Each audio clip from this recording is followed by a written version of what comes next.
Greetings, sentient beings. This broadcast is not intended for children. There will be strong language, adult themes, and excessive alcohol. Yep, I think I already hit my limit.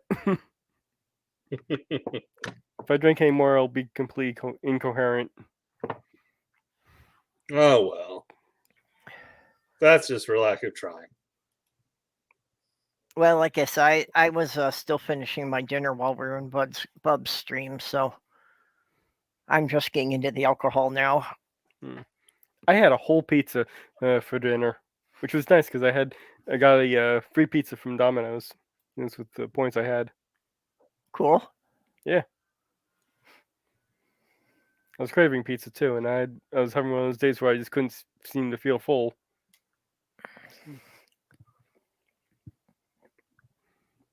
Well, your body's not used to having to burn off energy to stay warm. Maybe. No, it's actually been summer weather these past few days. Yeah, well, we had below zero last week, but this week we've been all above freezing, which for here is a heat wave. In December, we don't expect to get above freezing. In January, we're happy for anything above zero. I was able to get garlic out on the perfect day. It was just before the freeze. Got it out there. And hopefully it'll bulb up on me. Sloth Girl would love to even just have an herb garden, just have the fresh herbs to cook with. I am working on something for gardening for apartments. Oh, hey, nerdy.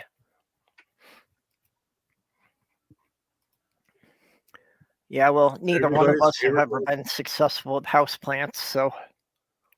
Do you have a patio or anything? No. Ah, darn. So you'd have to limit yourself to a window or something then. Yep. That definitely makes it difficult. That would just be a window shelf. Yeah, that would definitely make things difficult. Well, and I know that if I try to have any plants, Sammy will eat them. If I get houseplants, he just thinks it's a salad bar. Which I keep meaning to get another thing of catgrass going for him. He hasn't had that for a while. I need to start a new one.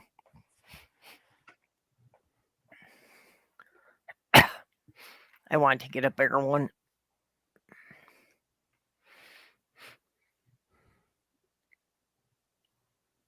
Yeah, Harvey Esquire.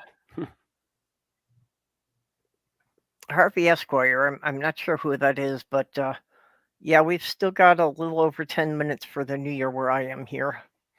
Ah, yeah, that's right. It hasn't ticked over in the other areas yet. Yep.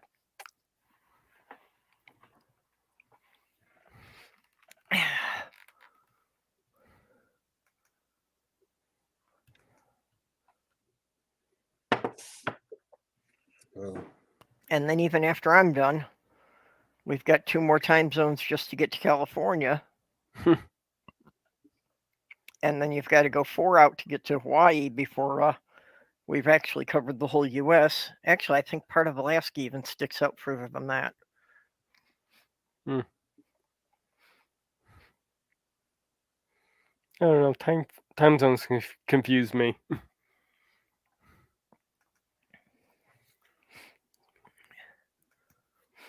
I've gotten used to them just from being online the last 5 years. Too often trying to coordinate things with people on other continents.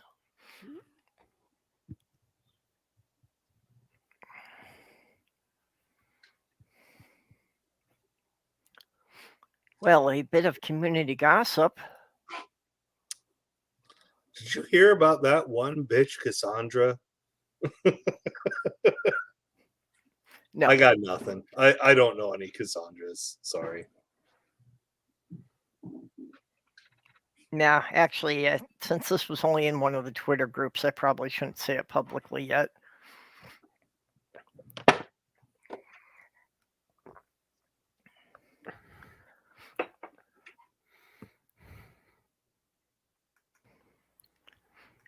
Oh, okay. Junie had to go and charge her phone. It's going to be in like half an hour, but might miss the New Year then. Hmm. She'll wind up having to ring it in Mountain Time.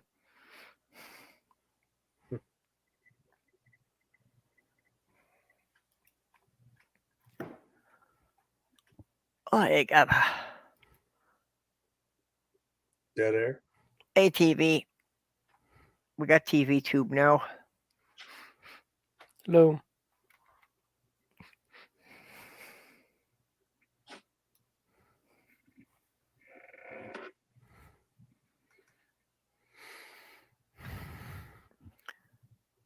Oh, yeah. Well, like I said, I wasn't really planning to run a stream tonight, so I didn't have any ideas for anything. Well, I had half a glass of wine, a screwdriver, and a glass of rum, so I'm halfway to being knockout drunk. Well, I will do my channel's year in review here thing then, since I never really got to doing that. So, year in review for my channel. We talked about a lot of stuff. There was lots of swearing. That's about it. Oh, what's wrong with swearing? I didn't say there was anything wrong with it. I just stated a lot of it happened. Yeah, it's just words. I am more concerned with the intentions than with the words themselves.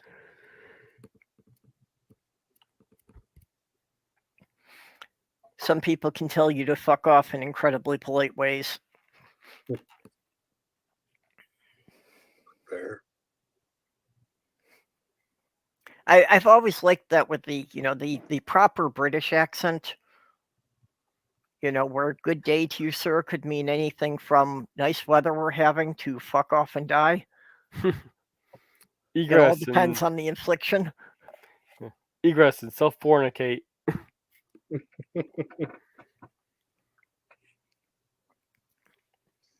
Yeah, Nerdy's already working on the morning after.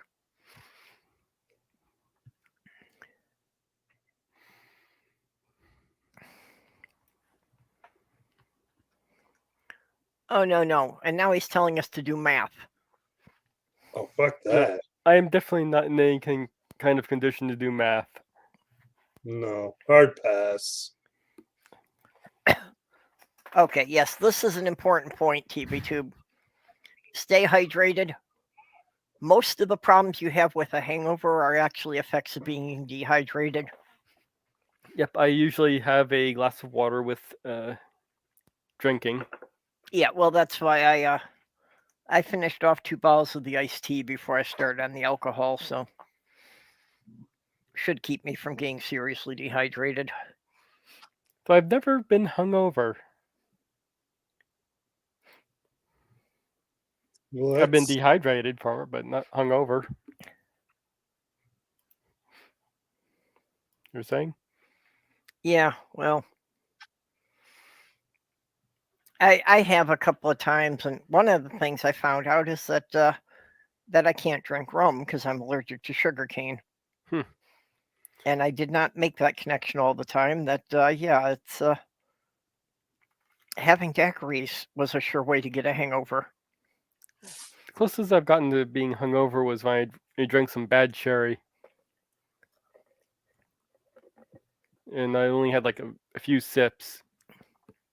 Of course, a hangover feels a lot the same as a sinus headache, so kind of accustomed to those. Yeah, I've had plenty of those.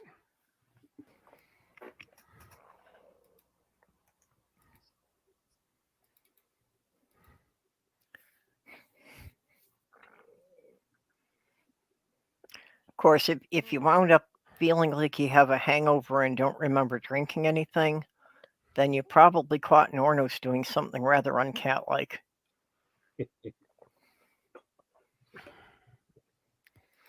They've got a special chemical in one of their claws that basically mimics something similar to the brain's problem when you drink too much, so that it prevents your brain from turning the short-term memories into long-term memories. They can't actually erase your memory, but they can make you forget anything up to about 2 hours before they scratched you. Hmm.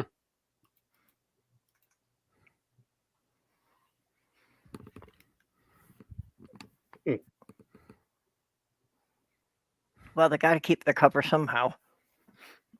Yeah.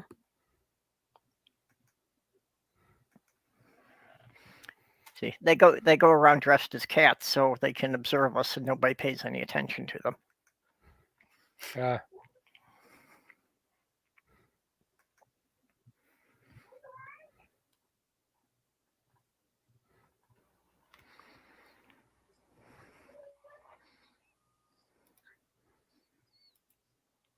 Now, see that? Yeah, from the whiskey, I don't get hangovers. Actually, the hangover often has as much to do with the mixer, because actually a lot of it's your body's problem with processing the sugar. I don't know. I mean, I've drank to the point where I passed out and I still didn't get a hangover. So Yeah. I'm thinking I might not be able to get hangovers. Well, what were you drinking at the time, though? 3 glasses of chocolate wine and 3 screwdrivers. Hmm. Oh, wait, and I had a 4th glass of wine when I got back, like from the bar. And that's why I passed out. Yeah, that's the kind of stuff that would normally do it to you. Woke up, I was dehydrated, but I wasn't, hungover. Yeah. Well, see, a lot of people, if they drink straight alcohol, they're less likely to get a hangover than if they're mixing it. That's what I was saying about, how much sugar was involved. Probably quite a bit of sugar, considering that it was chocolate wine and a Yeah. screwdriver. Yeah, wine and screwdrivers, that's, pretty sweet stuff. And I tend to drink sweet stuff too. Hell, your body's just better at processing it. I guess so. I do have a hell of a metabolism, I know that much. Yeah, I know I've got really good filter systems. One of my problems is that, getting drunk, or even any of the prescription medicines I have, they usually wind up prescribing dosage for somebody twice my size before it gets up to the blood levels they're expecting. In fact, the stuff I just drank, the half glass of wine, the screwdriver, and the rum, I'm already starting to feel it wane after about an hour now. Yeah, I can do the same thing, with the whiskey. Like about the first 3 shots, I'm not really going to notice much difference. It's not until I'm, like 3-4 shots in that I'll start really noticing any effects.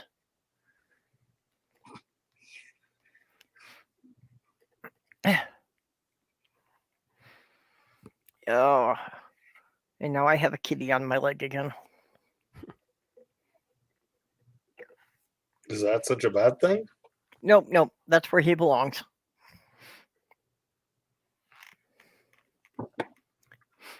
I'm just wondering, because this is more the time of night he usually gets the zoomies.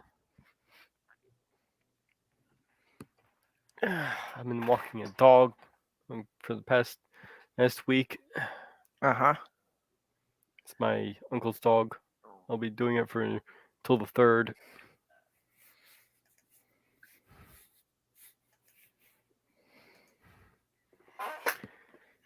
Dog's been refusing to walk, though. Good thing he has access to his backyard.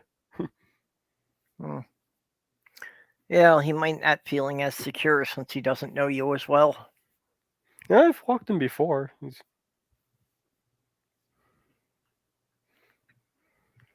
Okay, coming down to the wire here for me. And I don't have an actual count for the seconds, but it's only supposed to be 1 minute left. Let's see. Oh, maybe I can help you out. Hang on a second.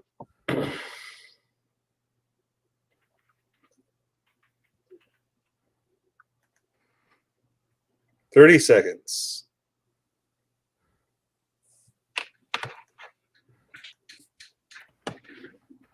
Oh, damn it. Yeah, by the time it gets around to loading this clock. Okay, 15 seconds. 15,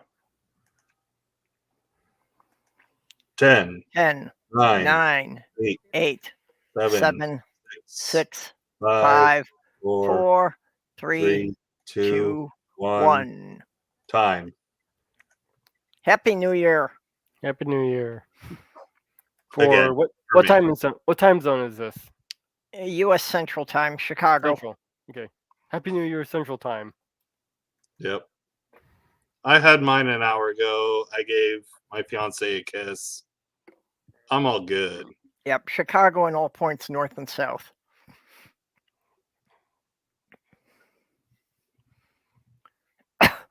Hey, Sal. Just toasting in the new year. It just started in my time zone. Yeah. I'm an hour old in that regard. Yeah. I got nothing. Yeah, Bub and Mage had it an hour ago. Yep. I wasn't starting this New Year or sober. I know that much. Hey, Kira.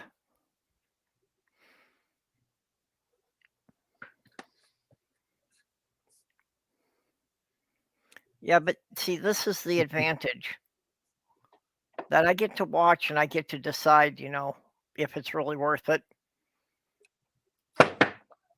Yeah.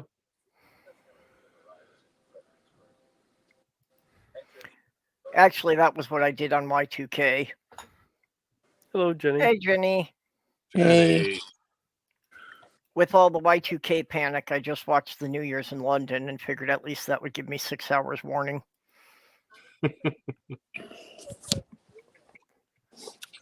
Jenny, I might not be a smart man, but I know what love is.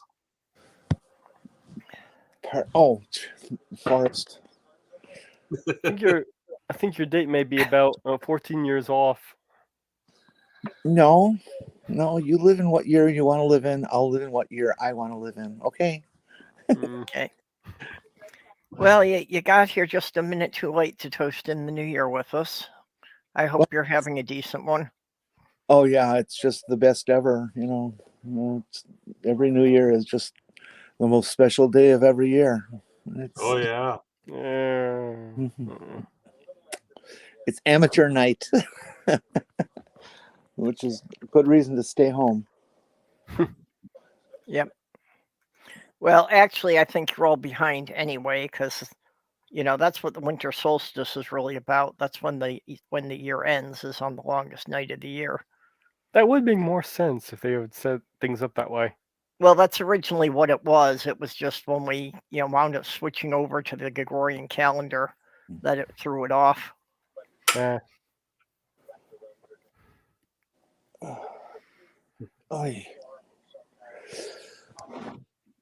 Well, Bob, you were an hour before us. What did you do for New Year's? Basically this. I did a live stream, and during that live stream, I watched a football game on silent, of course, because I didn't want to get my live stream fucked. And at midnight, I kissed Alex. Now, how is it? I just turned on the TV, and how is it that they're in, let's see, Walt Disney World in Florida, and they're just celebrating New Year's now? You mean this isn't live TV? No, that wouldn't be live. That'd be about an hour off. Or, of course, Disneyland has enough money that they could be doing it twice. Yeah. Do it for each time zone. That makes sense. Yeah, maybe. Well, not Mountain. Mountain never gets. Everybody ignores Mountain Time. Probably why Colorado was the first state to legalize weed. Then they didn't have to care. Is that? Hey, Sal. I forgot that for you. I have to send a link on Discord. If they legalize weed here, I might be stoned instead of drunk right now. If there's So, anybody else out there who wants to join in, let me know and I'll send you links.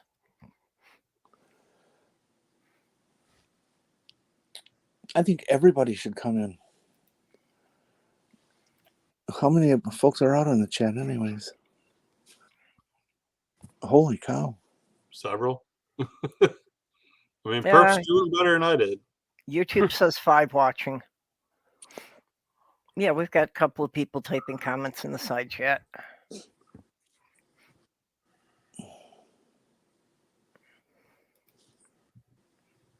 Does anyone know this Harvey Esquire? I feel this is somebody I should know, but I'm not recognizing. No, I've never Nope. seen the name before. Who are you? Identify yourself, please. In a positive way. We're a positive group. I was just wondering if this is like somebody that I knew under a different name. Where were you at on Tuesday night at 6 p.m.? Oh yeah, the murder. I remember. Wait, are you talking about when Greta Thunberg murdered Andrew Tate? Yes, that's exactly it. Because I'm pretty sure that was a double homicide. Oh man, was that just the best thing that the internet has ever given everybody? It's a shame that whole pizza box thing turned out to be false, though. It did. I mean, I'm pretty sure it was metadata that tracked him down, but Yeah, they were tracking him for a while. So yeah, I mean the fact that this alpha male was arrested for child sex trafficking. I mean, what's more alpha than that? Come on. Actually, I haven't been able to find anything to say that it was children that he was trafficking at the time. I was found that it was 6 women. At least one of them had been raped twice. Though there was a incident back in 2009 that I was able to dig up where he had over 300 images of child porn on his computer. Yeah, he's going to go down for that. Yeah. I mean, that's an old charge too. I mean, how the fuck has he been free this whole time? But I'm kind of wondering how the hell he's still managing to post on Twitter, or if he's detained for the next 30 days. I mean, Well, he's famous and rich. You figure it out. Maybe it was just an interlude before he actually was put away. That they just let him still have his cell phone for a bit, and No, he just first posted, chance away from the cops that he got to, tweet something. So he did. Yeah, he posted another thing about 19 hours ago or so. Well, or I was wondering if it was just because he was rich enough that he got something like house arrest. Yeah. Or maybe he's got somebody else posting for him. Probably. I would see that as likely. Yeah, I was he's trying to rich. remember where I knew him from, and then I got reminded that a couple of people had done a response to a video he had done saying that he was an ex-atheist. Oh, one of those types. A Huh? bunch of people have never heard of him, including myself, until tonight or until that night. Yeah. Yeah, I've been looking into him a little bit more since then. And yeah, this guy seems like a real piece of shit.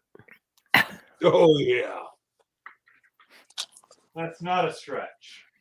So I've heard people kind of describe him as like the inventor, for lack of a better word, of the incel attitude, or an alpha male attitude, and just as far as attitudes towards women, and insisting on their subservience, and that men have a right to some empirical right to push women around and do whatever they want with them, and all that kind of bullshit. I couldn't confirm or deny whether he was on the ground floor of that or not. Well, if he is, I hope he gets the death penalty if that's possible. Well, he definitely has displayed some very shitty attitudes about women, yeah. Oh yeah. Pretty much regarding women as property type things. Yeah.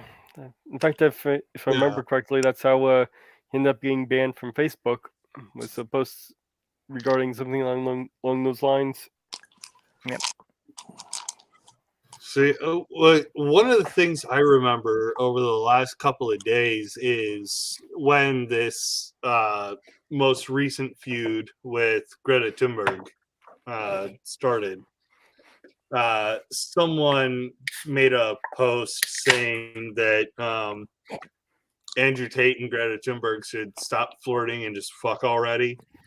And he retweeted it saying she ain't ready. It was like, okay.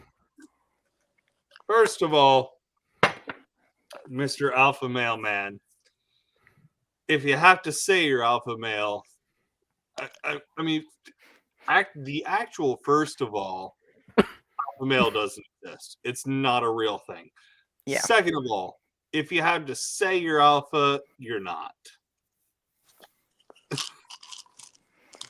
Third, I wonder if you could tell us what his IQ is too. I probably could, and it's probably only in the double digits. 2, yes. Oh, that much. Well, bit of irony. The whole alpha male thing, irony because of our present company here. The whole alpha male thing came from a guy who was observing wolves in Yellowstone. And that was in his first book that he was talking about the alpha male wolves. Well, His second book, he completely redacted all of that, saying that he had fucked it all up. Oh, interesting. That they weren't being alpha males, they were just being conscientious parents. Well, what tends to be referred to as alpha male tends to walk in the back of the pack. Yeah, the pack generally doesn't go any faster than its weakest one. Yeah. I've seen films with that as the topic, or I should say a part of the film was that topic.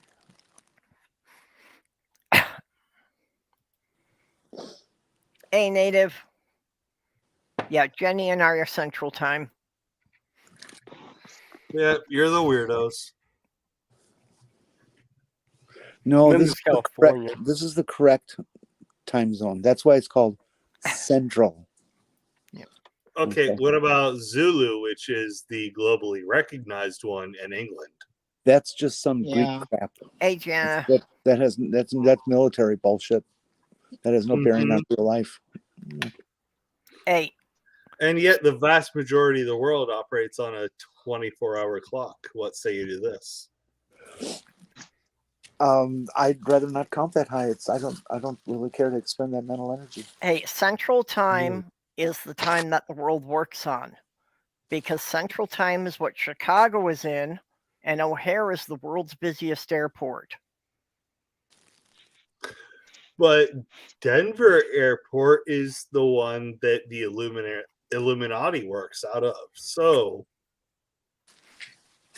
I love it how Americans think that only America exists and only things in America happen. You know, we are here, the rest of the world. That's because it's true. No. You only have to tell yourself that.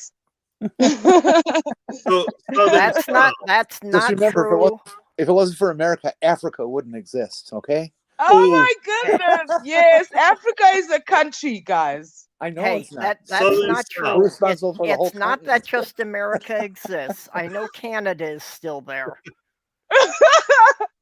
If I may defend myself, I never said America is the only time zone that mattered because I brought up Zulu, which is England.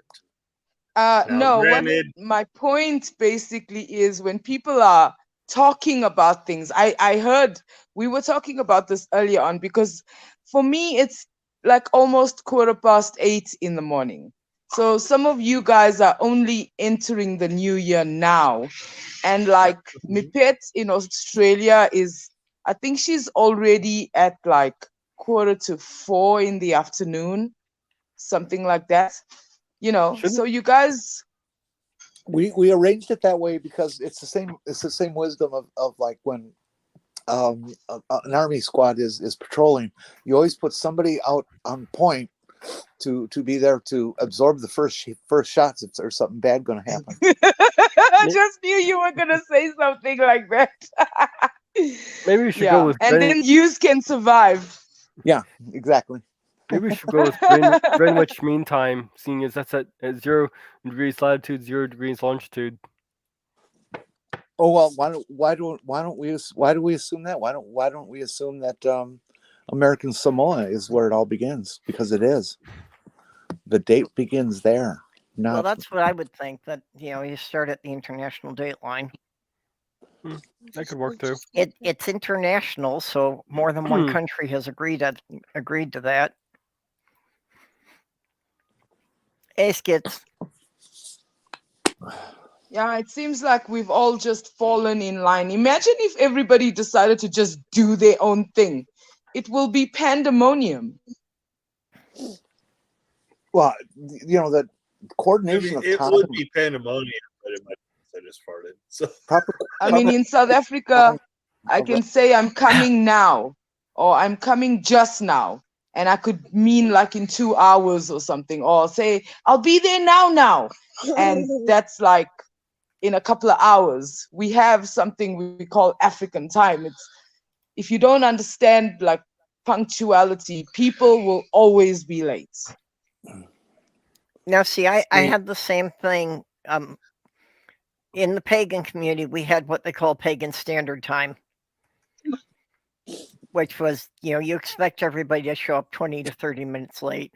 One of the jokes was, what do you call a pagan who shows up on time for ritual? Alone.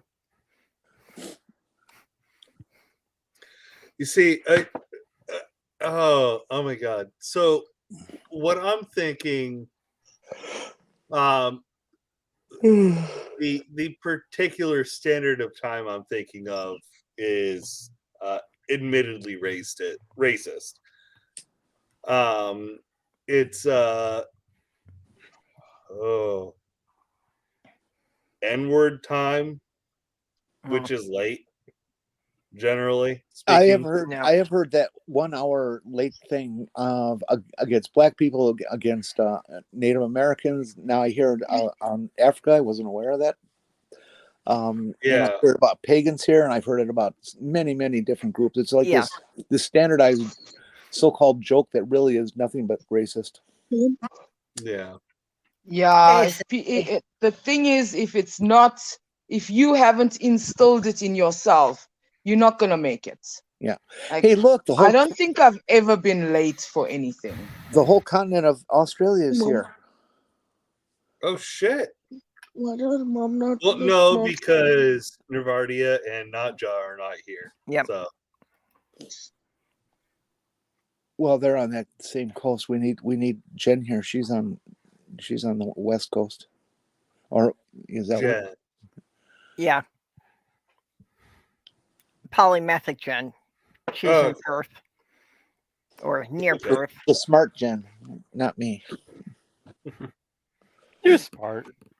I was gonna say, if you're talking about Aldrich, she ain't smart. No. I'm sorry, who? What? What's happening? We have so many Jens in the community, it gets confusing. Yeah. Like if you were to take a wild stab at someone's name, if you're talking cis female, the name you want to go with is Jen, because generally you'll be correct 50% of the time. If it's female, it's Jen. If it's male, it's Dave. Yeah. You can go with either of those and you'll be right at least 1 out of 3 with someone you've never met. Yeah, and even then, my middle name is David, so I don't know. I think that increases the odds. I think it's been since generation. Let's see, which is it, X or Y, or 1 or 2 generations after the boomers. We're on Z. Isn't Justin like the name? You get every other guy was named Justin. Not Kyle. Kyle is also damn common. It wasn't like 12 years ago when I named my kid.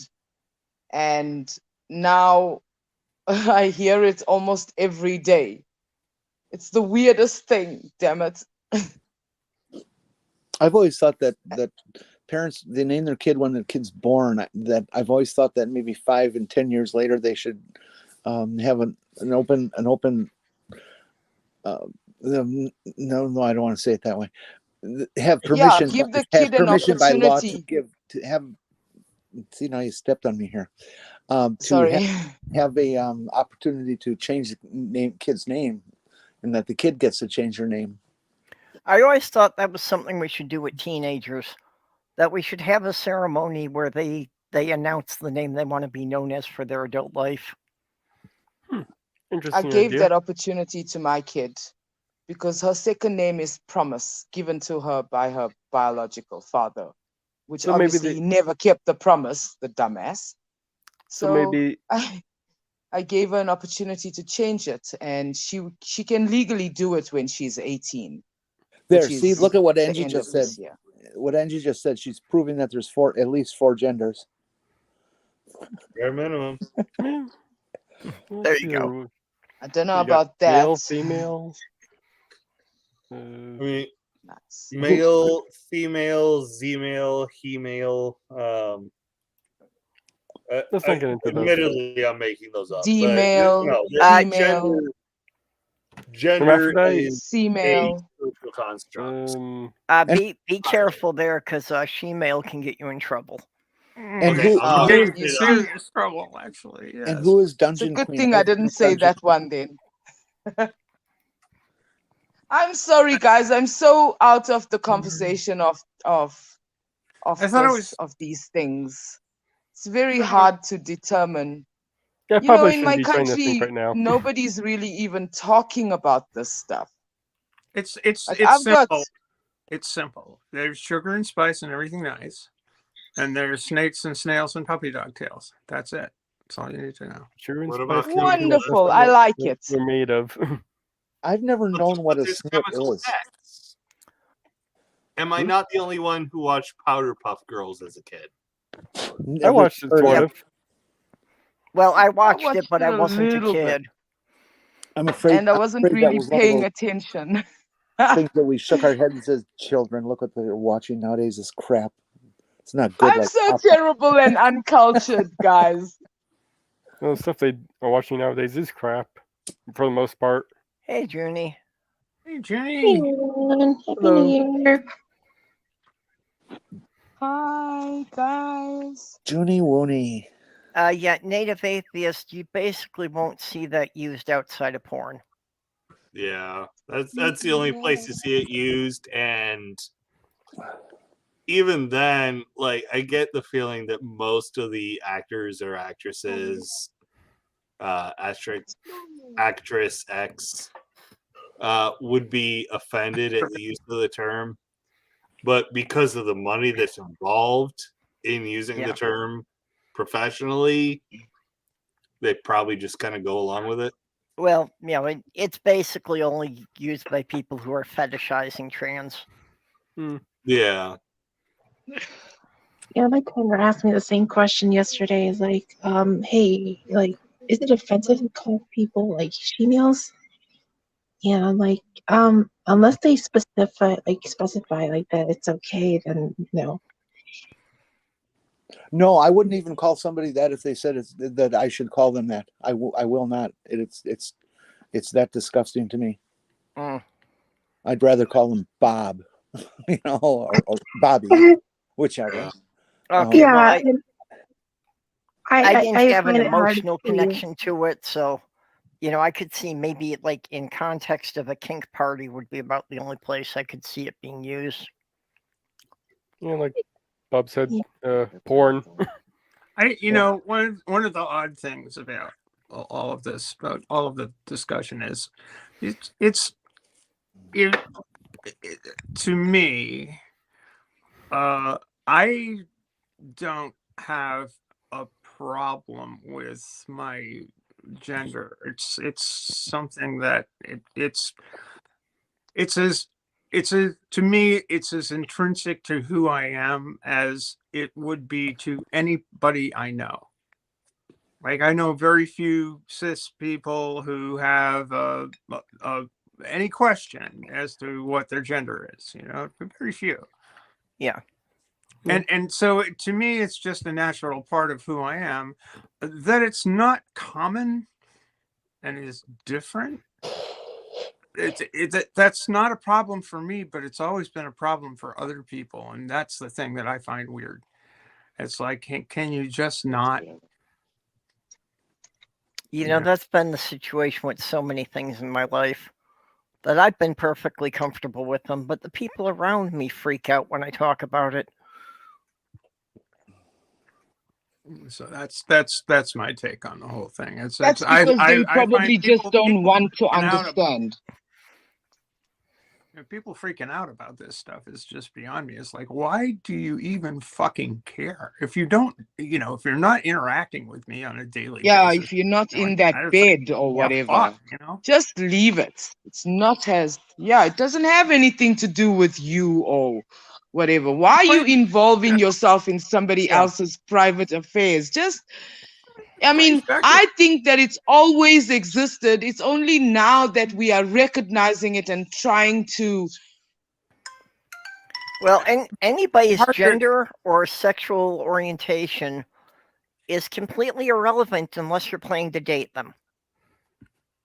Yeah, or unless again, it's a question of how do you interact in your day to day. But you guys are missing the whole point here. The reason that they get so upset and scream and yell is because they do want to date us. and well, so, yeah, there's so that. they put themselves Yeah, into the discussion, and then they're all upset about the whole thing. That's true. Yeah, those people are, conflicted. They're just like, what do I do with this person? But it comes down to this person. It's a personal thing, and maybe part of it. I know, Jenny, you transitioned ages ago, right? So it was like, it really wasn't. It was a big deal. I mean, I'm not gonna sugarcoat it. It's not for the weak of heart. It's not for the faint of heart to go through this stuff or to confront it or deal with it or any of that stuff. And it involved a tremendous amount of upheaval. I mean, I transitioned 24 years ago, but it was a lot easier, really. I mean, it was just a question. It was a question of coming to terms with it for myself, working through the process and all of this stuff with the people around me, finding a way to survive the transition without things going horribly wrong. And and it's also it's really fucking hard. I feel like I'm really fucking lucky, but it shouldn't be this hard, and it got progressively easier, and now over the course of the past 4 years or so, 4 or 5 years, it's gotten to be this whole massive problem for people, which I find bizarre. If you ignored it for years and years and years, and then it was when it got blasted on Time magazine's cover. This is the year that it's all become excited. That this is acceptable in polite society. There was suddenly an incredible amount of pushback, which sucks.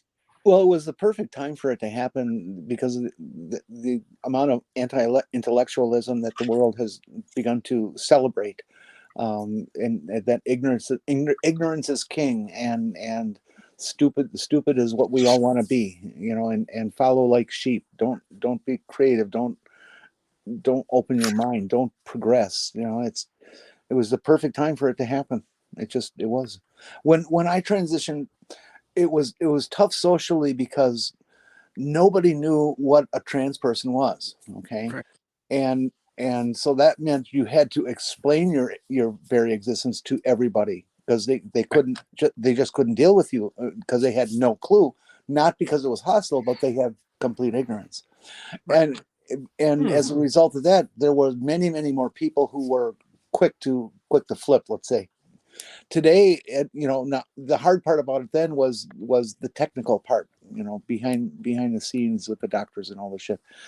Today, the doctors and all that shit are like a cinch. comparatively.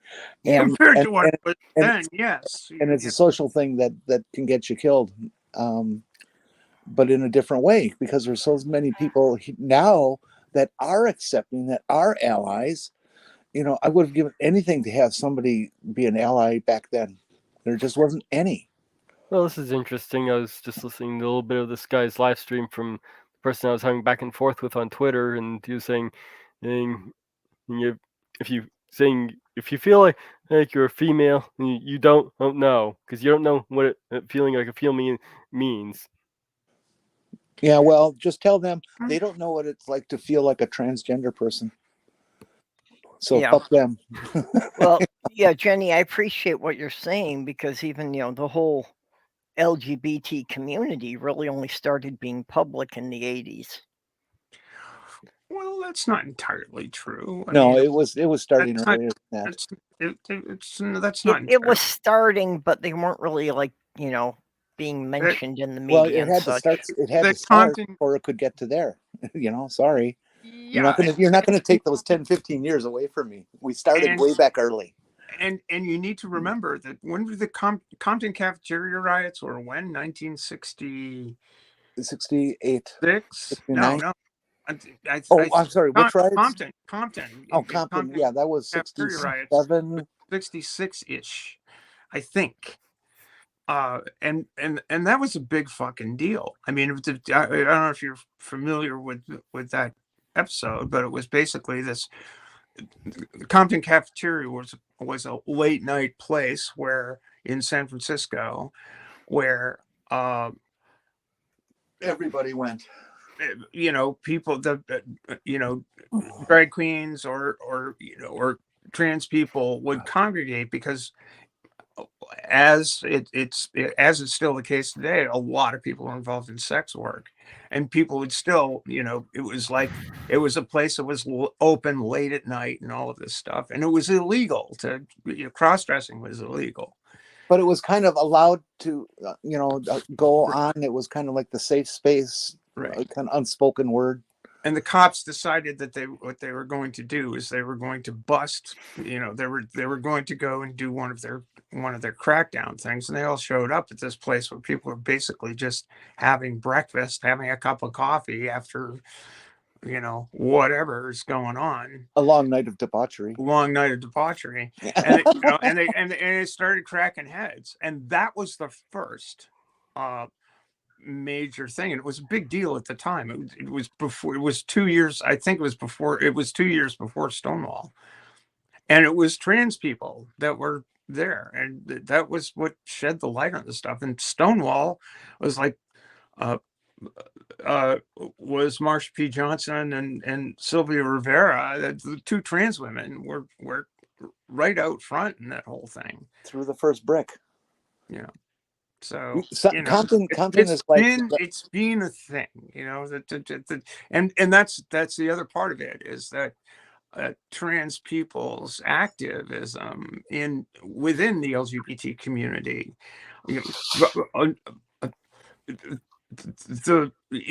Stonewall was a huge moment in people becoming aware that queer people generally were getting screwed, as far as their rights are concerned.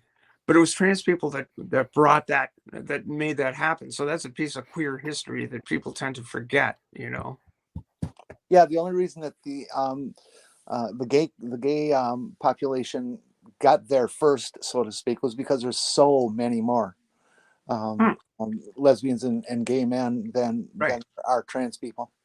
Yeah. I mean, it's like triple, quadruple difference. Well, even if you're going to be as charitable as possible, and it's no more really than 0.7% of the population that are trans, people that are trans, and it's more like a lot more than that are hey, gay. math person, give us 0.7% of 350 million. It's a lot of people. Yeah, it is. It is. That's why I asked. It's not an inconsequential number of people, but it's just a small number of it's relative as a percentage of the population, it's very small. And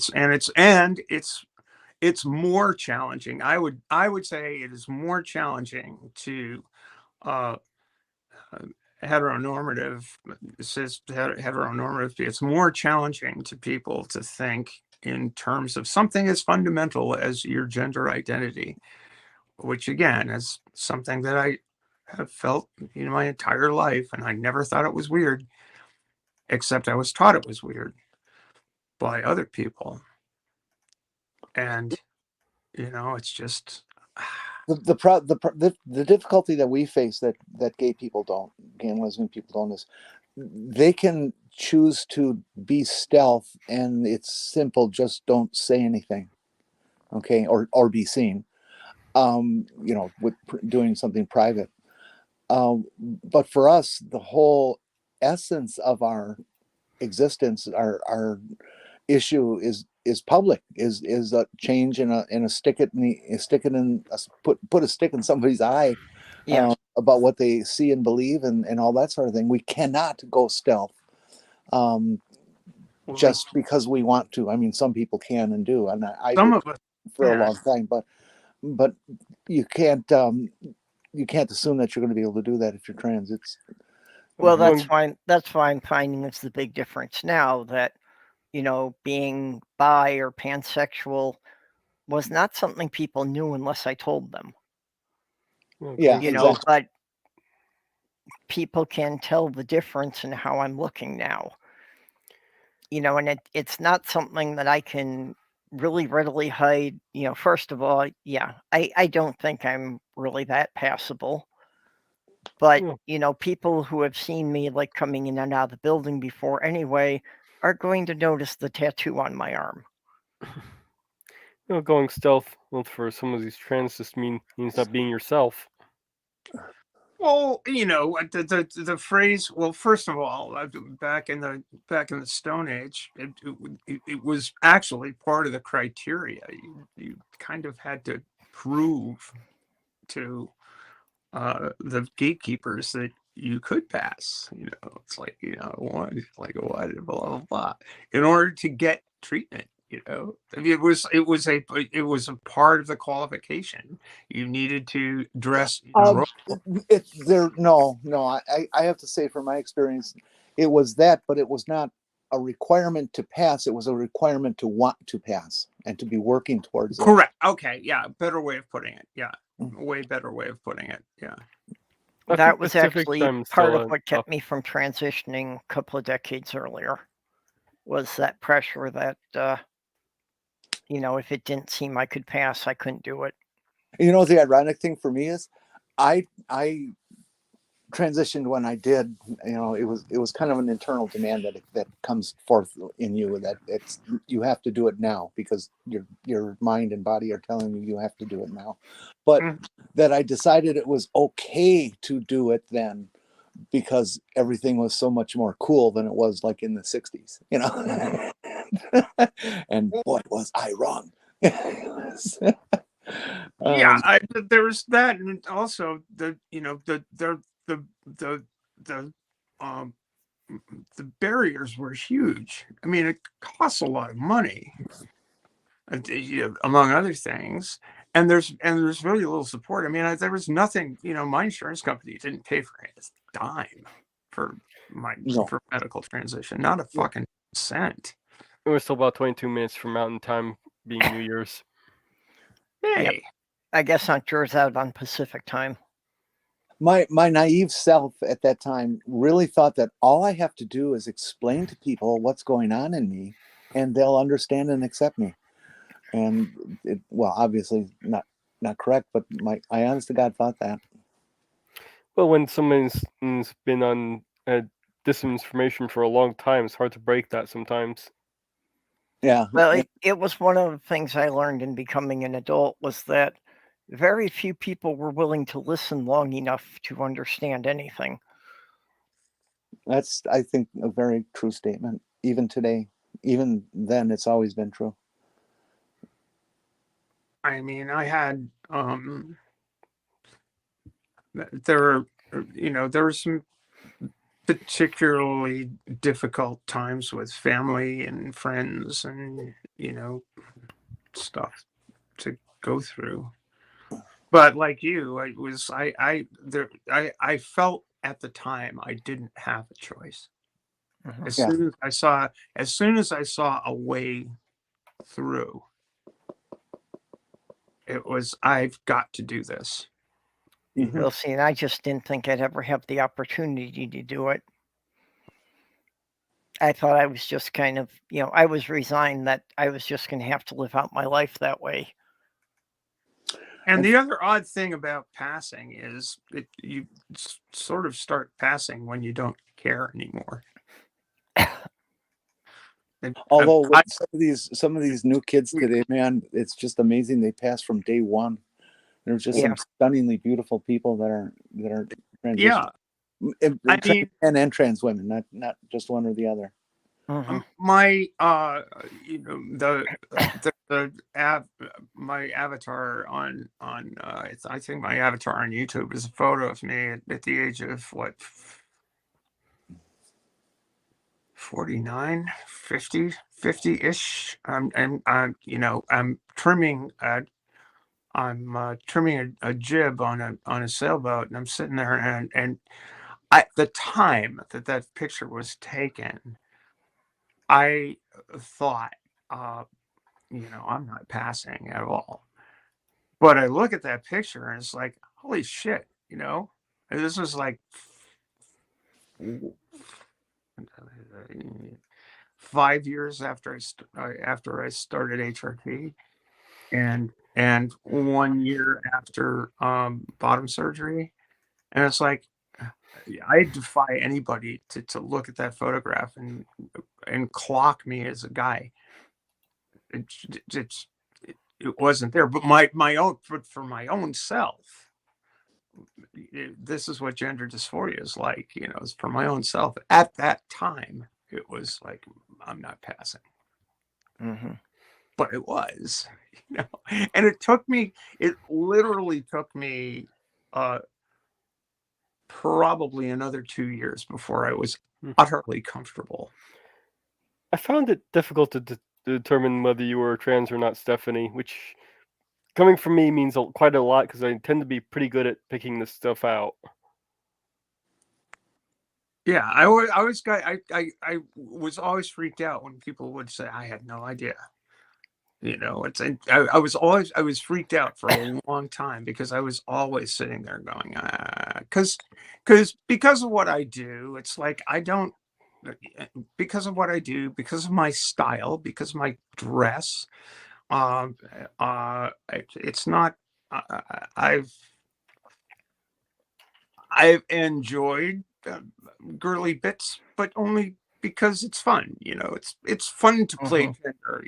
It's really fun. But in sailing, a whole bunch of people just I had no idea. Once I got beyond where a point where more people knew me as me, as opposed to my previous history, it was so much easier, but I was still personally insecure. And I think that that's not really altogether that unusual, because it takes, if you think about it, it takes if you're a kid going through puberty, it takes a while before you find your style. And it kicked me in the teeth. Probably if I started in 98, and it was probably 2006 before I felt really me. God, I wish I could figure myself out. Really weird. It was just really weird, and it was like, like I found this way to move. It's like learning to dance. It's funny.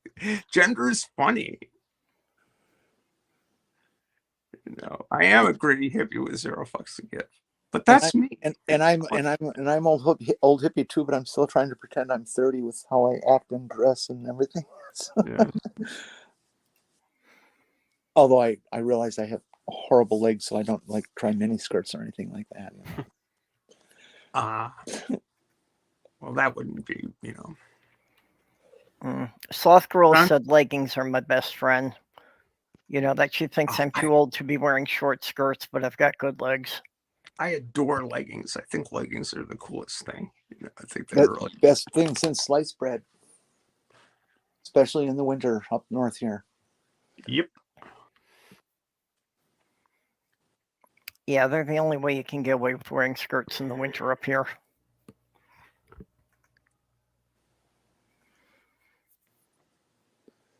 I don't know. For me, about the most affirming moment of coming out was this one person on YouTube that, when it was going around about me coming out, he said, "Which way?"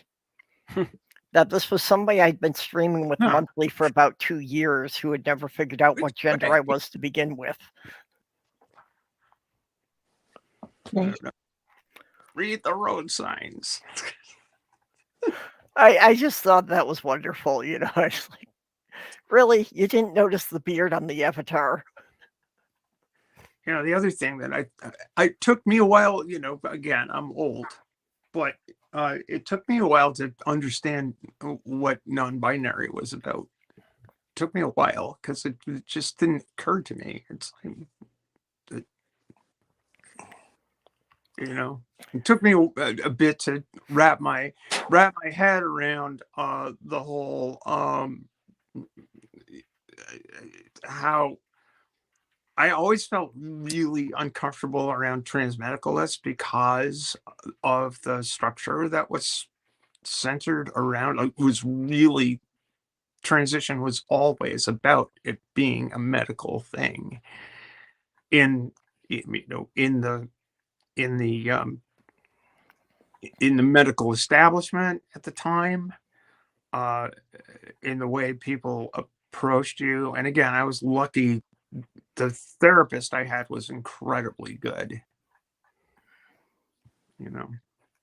In my day, non-binary didn't exist. NB did not exist. It was just not considered part of the trans spectrum. Anybody who represented as NB, people, of course, people still existed like that. That's not what I mean. The acceptance and definition did not exist. But anybody who was NB, they were just considered a very bold transvestite, and not really given any consideration whatsoever. And that has clearly changed, and that's all for the better. Yeah. But that's how it was dealt with before. And I only know 3 NBs, none of which were called that, of course. And only one who was really, really 24 hours a day. This is me. And one day they were clearly masculine. One day, the next day they were clearly feminine. Nobody dicked around with this kind of androgynous thing at all. Although NBs don't generally shoot for androgyny, but you see it a fair amount these days. I'm okay with androgyny. I just don't want anybody assuming male. Yeah, that sucks. I mean, I would much rather full female, but if they want to take me as androgynous, yeah, that's still better. Well, yeah, I mean, to me, the cultural picture of trans people from when I was little was, it was. I remember distinctly an article in I believe it was January 1969 article in Look magazine. Oh my God! You saw that one too? Yeah. with Vicky. Yeah. Oh my God, that was the one that taught me the word transsexual, and that I memorized that article. Yeah. And her husband, And it was all about these women who it was a big spread. It was a long article. Yeah, it was like a lot of 6 pages. and pictures of this woman who's getting dressed up in her wedding gown, and it was all painted with very stereotypically feminine things. I remember there was a woman who was, well, I go bowling, I'm just one of the girls, it's like, it was just crushingly weird. Well, I thought it was, in retrospect, I think it was a very good piece because it didn't harp on the fact that this was a change and that there was something odd about it. It was like a matter of fact. Well, this is what some people are, and we're just really realizing now in our current society, now that we're learning more about people. And so it was very encouraging that way. Oh my God, I found that magazine by chance when I was moving some papers from my grandma's basement, and it fell off the pile and opened up to that page. It was like, God, this is providence. And I snatched it immediately because I saw the key word sex, and I was just, and so my brother was with me doing the papers, and so I hid it and I took it home and I read that article, oh God, 100, 200 times. I know. I mean, yeah, it was the only person I've ever met who has seen that before. Geez, that's great. I'm so happy. Yeah, you're not imagining it. It actually did exist. I remember reading it. I was like a sophomore in high school. It's like, oh fuck, and I'd always known. Steve McQueen was in that issue too. Oh. Well, yes, it was that issue. It was Steve McQueen. There was a huge spread on Steve McQueen. It's like I always knew that about myself, but I didn't know it would be an option to make it real. And it wasn't until I was in my 30s that I actually, talked to anyone who was trans. Well, that definitely was the article that made me realize that this is what I am. Here's the word for it, because I had never heard transsexual before that. I just thought I was a sick, diseased person who's got to keep it quiet forever. Thinking about it, transsexual actually makes more sense than transgender. You're changing the sex rather than the gender. Well, that's a current argument that goes on with some people. It is interesting. It is an interesting thing, and it's also it also, like, dealing with the whole Matt Walsh bullshit recently. It was like, what is a woman? It's like, well, okay,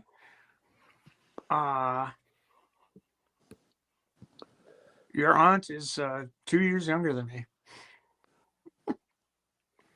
So listening to all of you and listening to Beck's streams and all that, I feel like I've learned quite a bit on the subject over the past year. Well, I know we end up talking about trans a lot in this group, and a good chunk of it is because there's so many of us in this group. But that's kind of who has gravitated to this group is a lot of trans, because it's such a free space, and the group is so accepting in terms of allies and non-gay, non-LGBT people at all. Yeah. And which is a wonderful thing for us as trans, that we have some kind of actual public natural space to not have to worry about what we say or how we look or how we act. Well, it's also made a space for a lot of people to flourish, because there's a lot of people who weren't trans, or at least weren't out about it when they joined this community. And after they've been here a year or two, found it was safe to come out. Well, no, we talked them into it. We yeah. Well, I'm not sure exactly how it's happening, but I have seen the kind of, chain reactions going on. That, like I say, Jenny, it was, you and Diana really made it possible for me. And I've had a couple of people now saying that, you know, they could only do it after they saw me do it.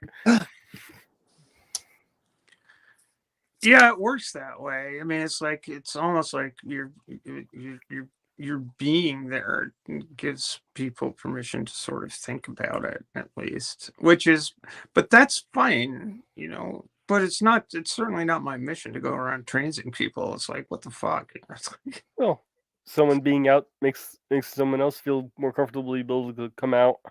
yeah. But I know in my own life, in my life, you know, there have been a couple of people in the sailing world that it's like, well, if she can do it, I can too. It's Yeah, like, exactly.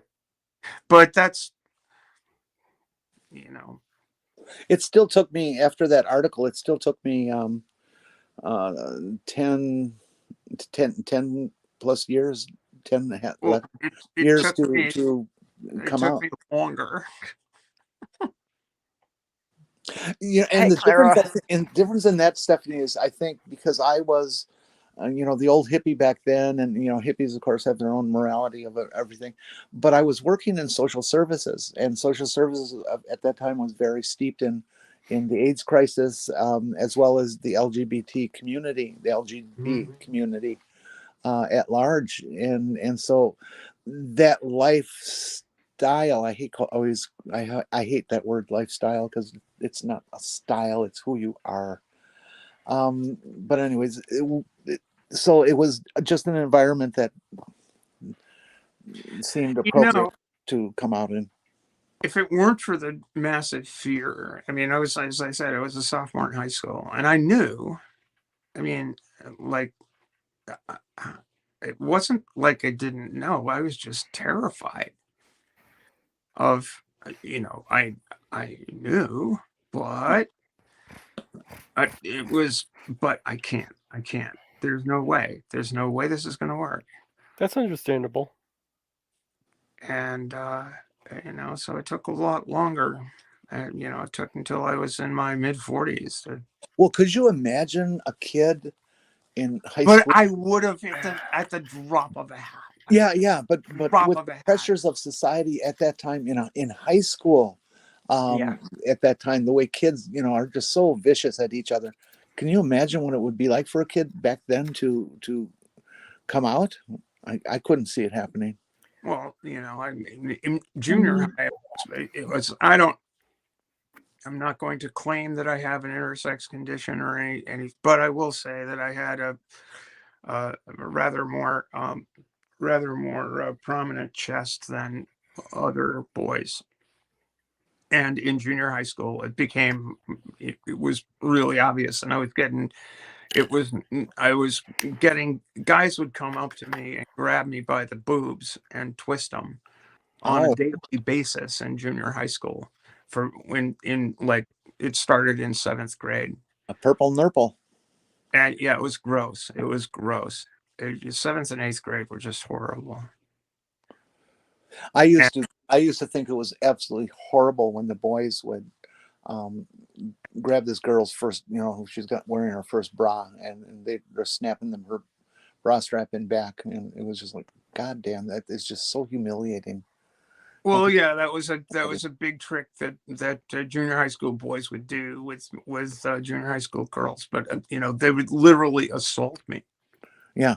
You know, and grab my tits. You know, I'd say I would do something like that. You know, I really can't imagine that for me high school could have been any worse. I was already getting that kind of shit just because I wasn't developing the same way. I didn't have any chest hair, that kind of shit. So I was pretty much already getting, you know, ribbed for how much I looked like a girl. I've always wondered how many trans women, when they were young, had issues with late puberty. I mean, I was late puberty. I didn't start puberty until I was like 17. I got my first pubic hair. And boy, was I just treated like shit in the locker room and on the swim team and stuff like that. I had a really weird puberty because it's like when I was about 16, it started normally.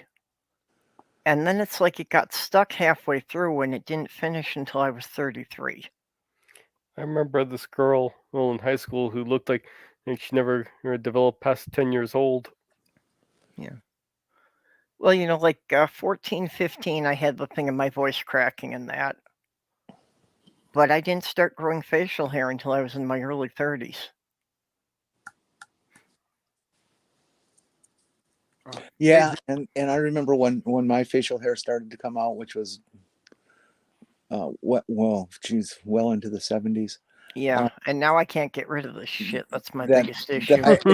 it was like oh good, finally it's happening, because you still had this attitude of, regardless of how you felt, that I hope this can go away. Maybe I can make this go away. You keep thinking that I can make this stop. I don't have to be this way. It's a choice, and I'm being a sick person by pursuing this or wanting this, and you wanted a way out.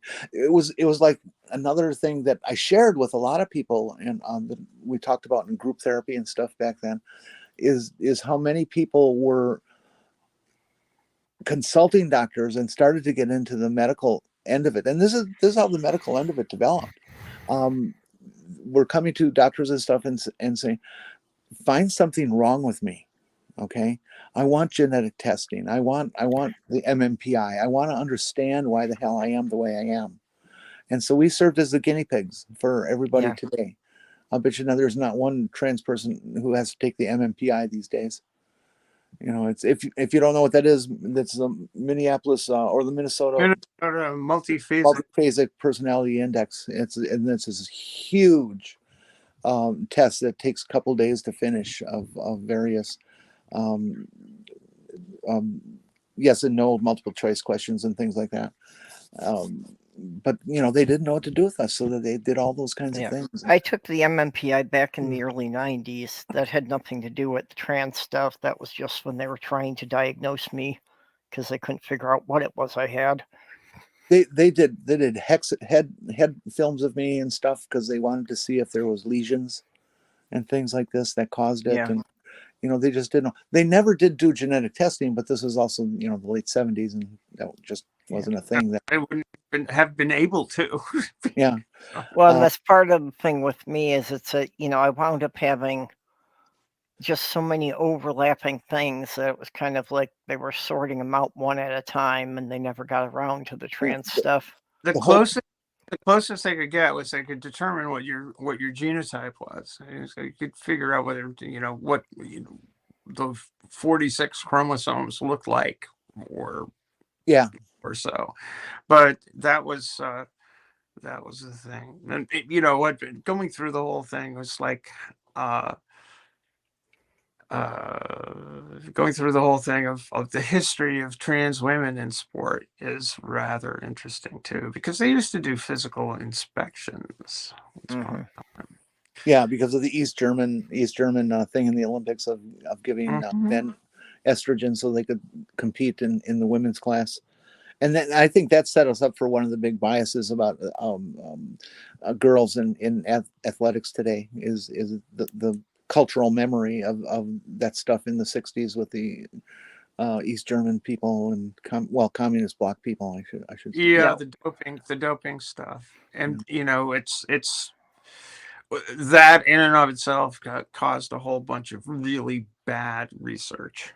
That and the research, and most people these days research is still.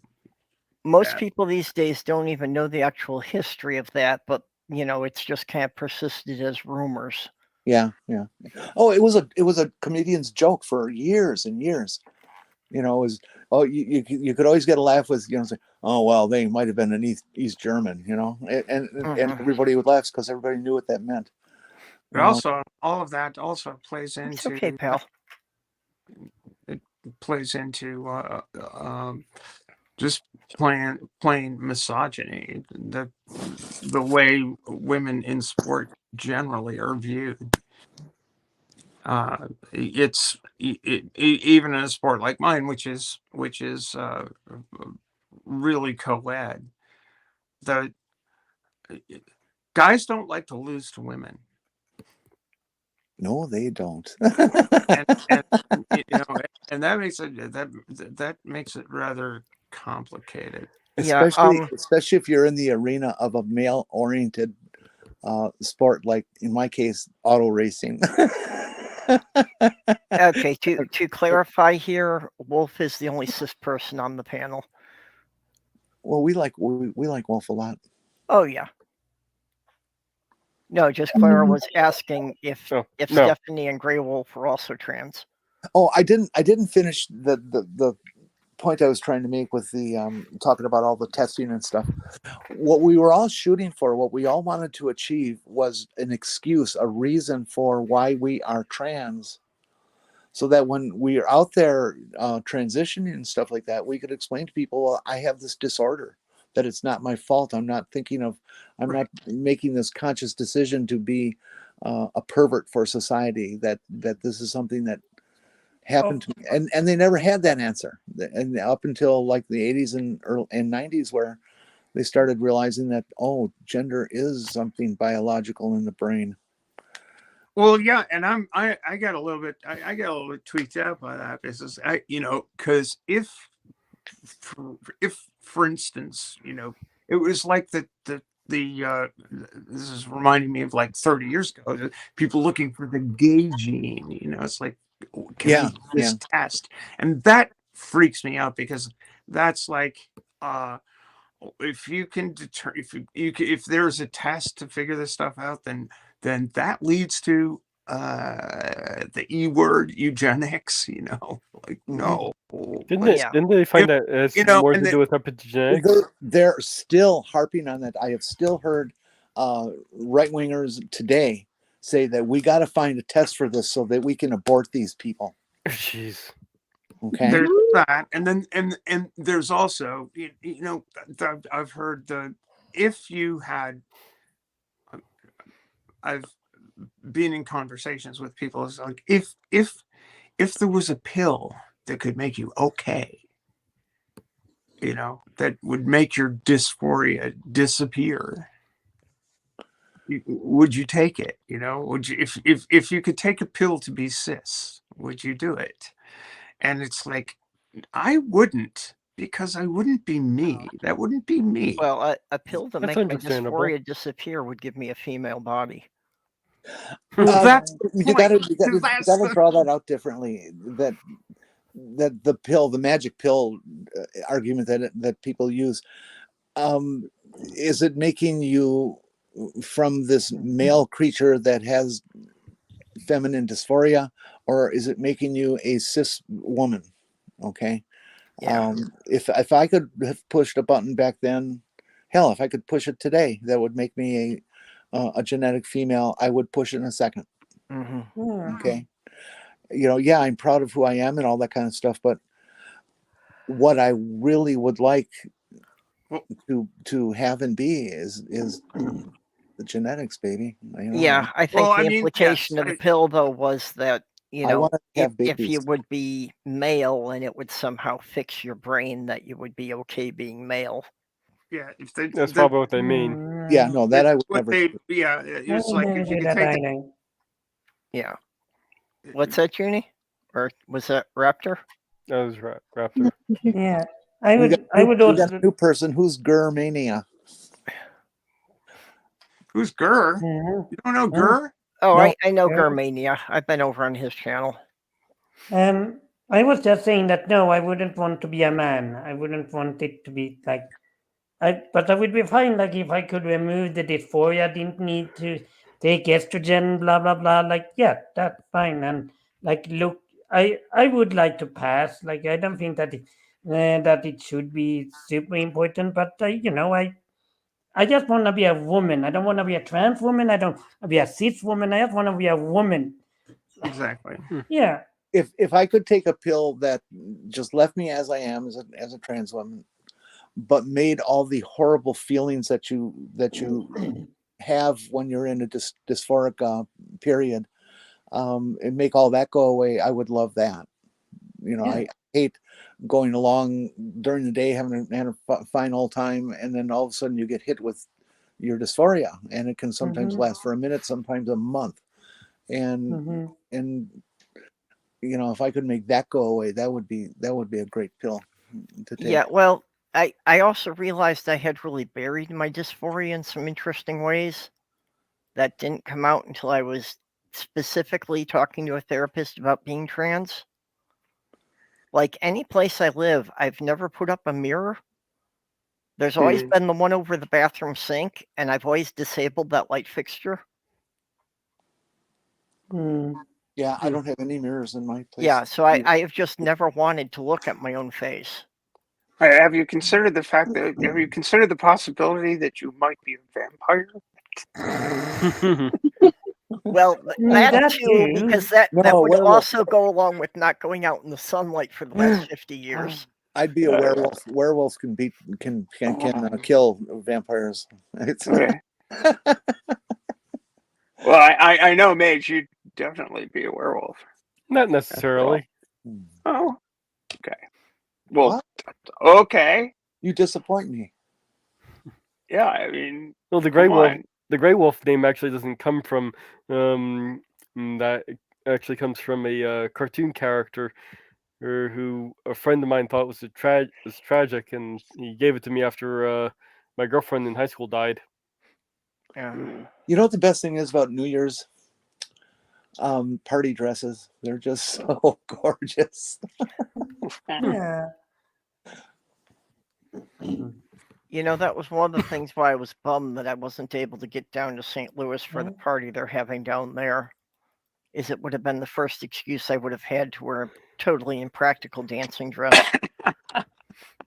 I don't get the joke, Harmonica Man.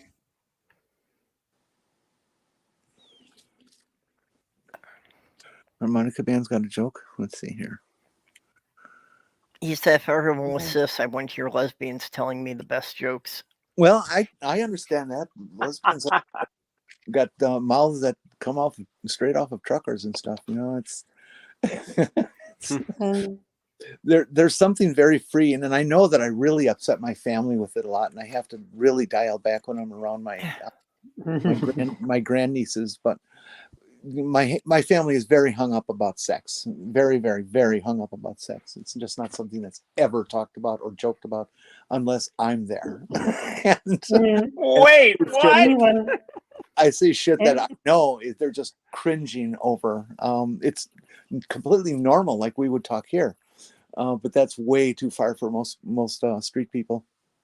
Everyone, people who know me from the TMI show know that I'm, especially with Linda and Amiga, that I get horny as fuck. Like I make sex joke and comment on like I'm very open. I am not like that with my family. Like they don't know I'm kinky. Like they know I'm lesbian and trans, but like they don't know that like any details. Like yeah, I don't talk about sex and stuff with my family. My family tries very hard not to know a lot of things I've told them about me. Mm-hmm. My immediate family consists of one older, one younger brother, one nephew, and his wife, and two grandnieces. Everybody else, cousins, aunts, uncles, all disappeared and haven't spoken to me in 40 some years. Mm. You know, so I don't know. Families, fuck families. Yeah, families are complicated. I am the last. I'm the last of my nuclear family. My sister was 15 years older than I, so she passed away a couple of years ago, and so I feel a little alone. But I had the great good fortune. I have the great good fortune of she was my secret keeper. She knew all about me from when I was little, and her kids are wonderful. I have the great good fortune of going out to celebrate her eldest the celebration of 30 years in the Methodist ministry. It's like atheist, old crazy atheist. aunt goes out to hang out with her nephew, and that was really cool. And Mhm. you know, my family, my mom also knew because I told her when I was a little kid. And she struggled and worried and fretted over what will this child do.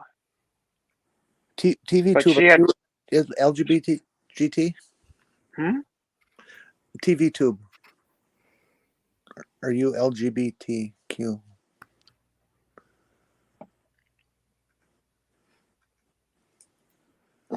Oh, you're looking at someone in the chat. I don't have that.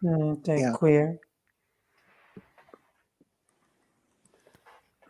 The only relative I have now that I thought my brothers were okay with me, but they're not. They just tolerate me. But my nephew Justin, there's that name, and his wife are very progressive and have absolutely zero issue with me whatsoever. That's good.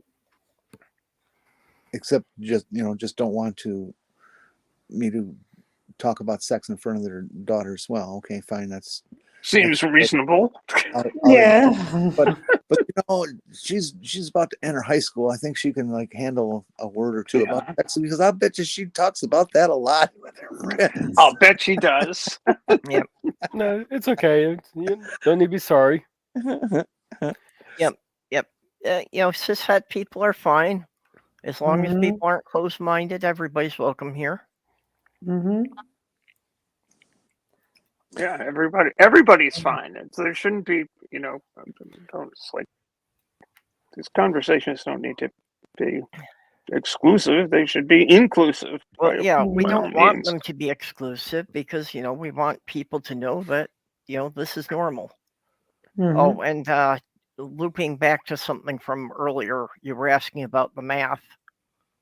And if you take 7 or 8% of the U.S. population, that's roughly 250,000 people.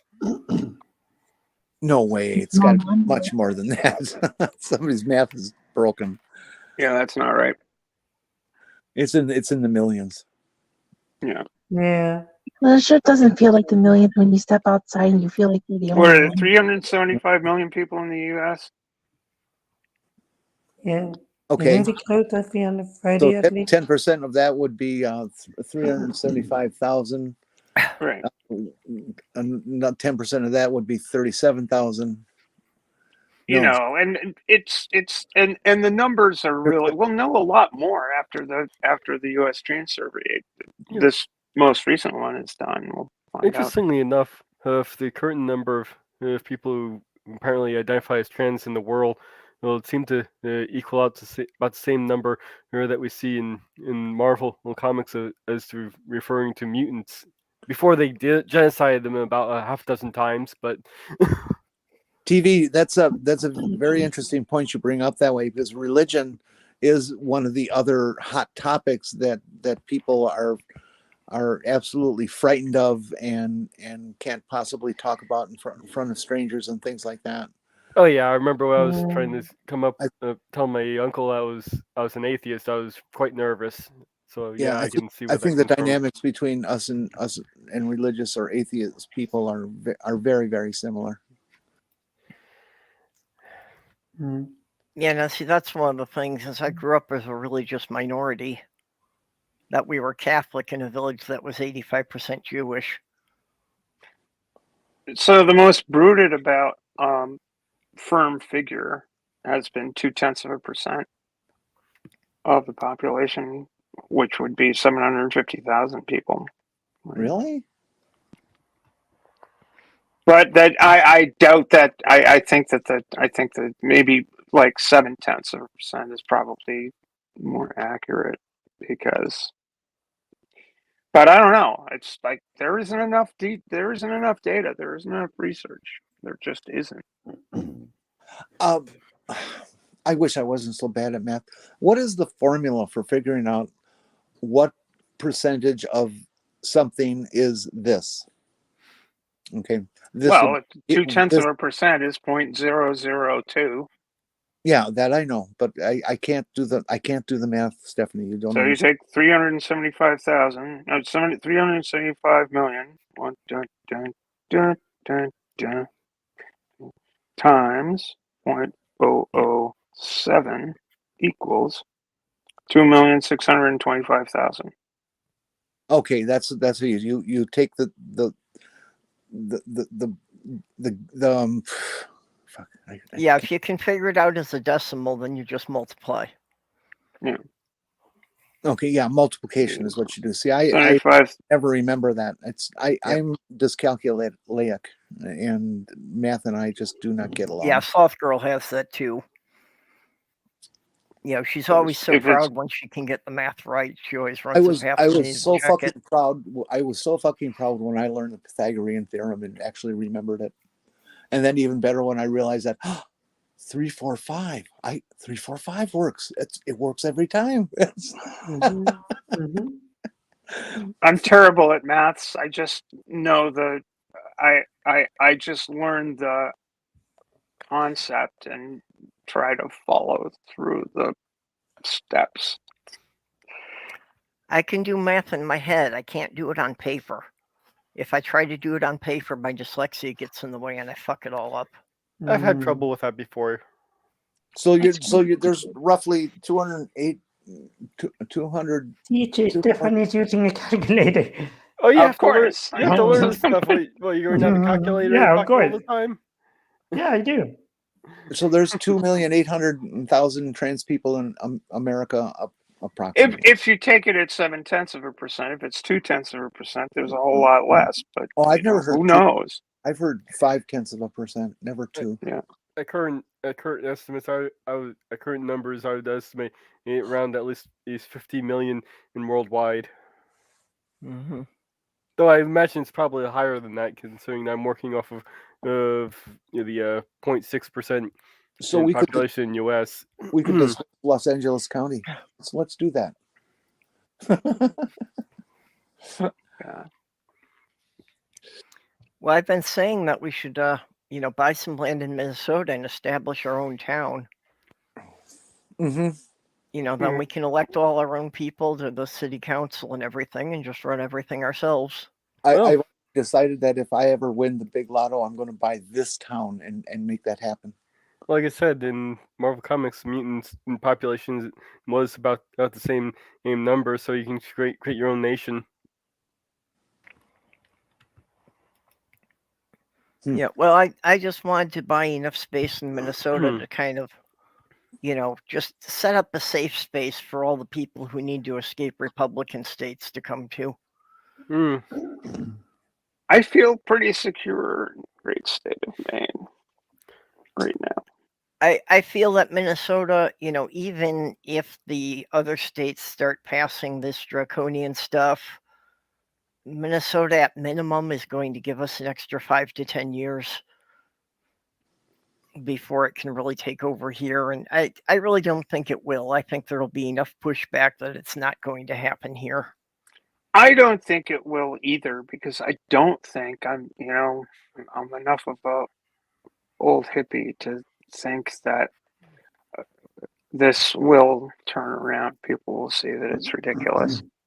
And I don't know one what of we're the talking about now. What are we talking What are about? you guys talking about? I missed the Yeah. answer. Well, just as far as the whole culture, the the whole like MAGA wave and all the stuff that's being pushed on hate. Yeah, I get it. the law shit, that the part where they make you illegal, like they're doing in Texas and Florida and shit. See, the problem is that these laws that they're making now are going to hold if they go to the Supreme Court now because of the mix of the Supreme Court. Yeah, Because that's of state, the real danger. states' That rights. is your concern, yes. We need to change that court, somehow, and get some liberal people on there. Yeah, that the Supreme Court is going to validate the laws and they're going to stay in place. Or at the very least, people who will try and uphold what's already established. Mm-hmm. Yeah, I mean there is precedent to include trans people as a protected class. But we've already seen that this Supreme Court is perfectly willing to overturn Yeah. 50 years of precedent. This seems to And me very clearly a rogue court.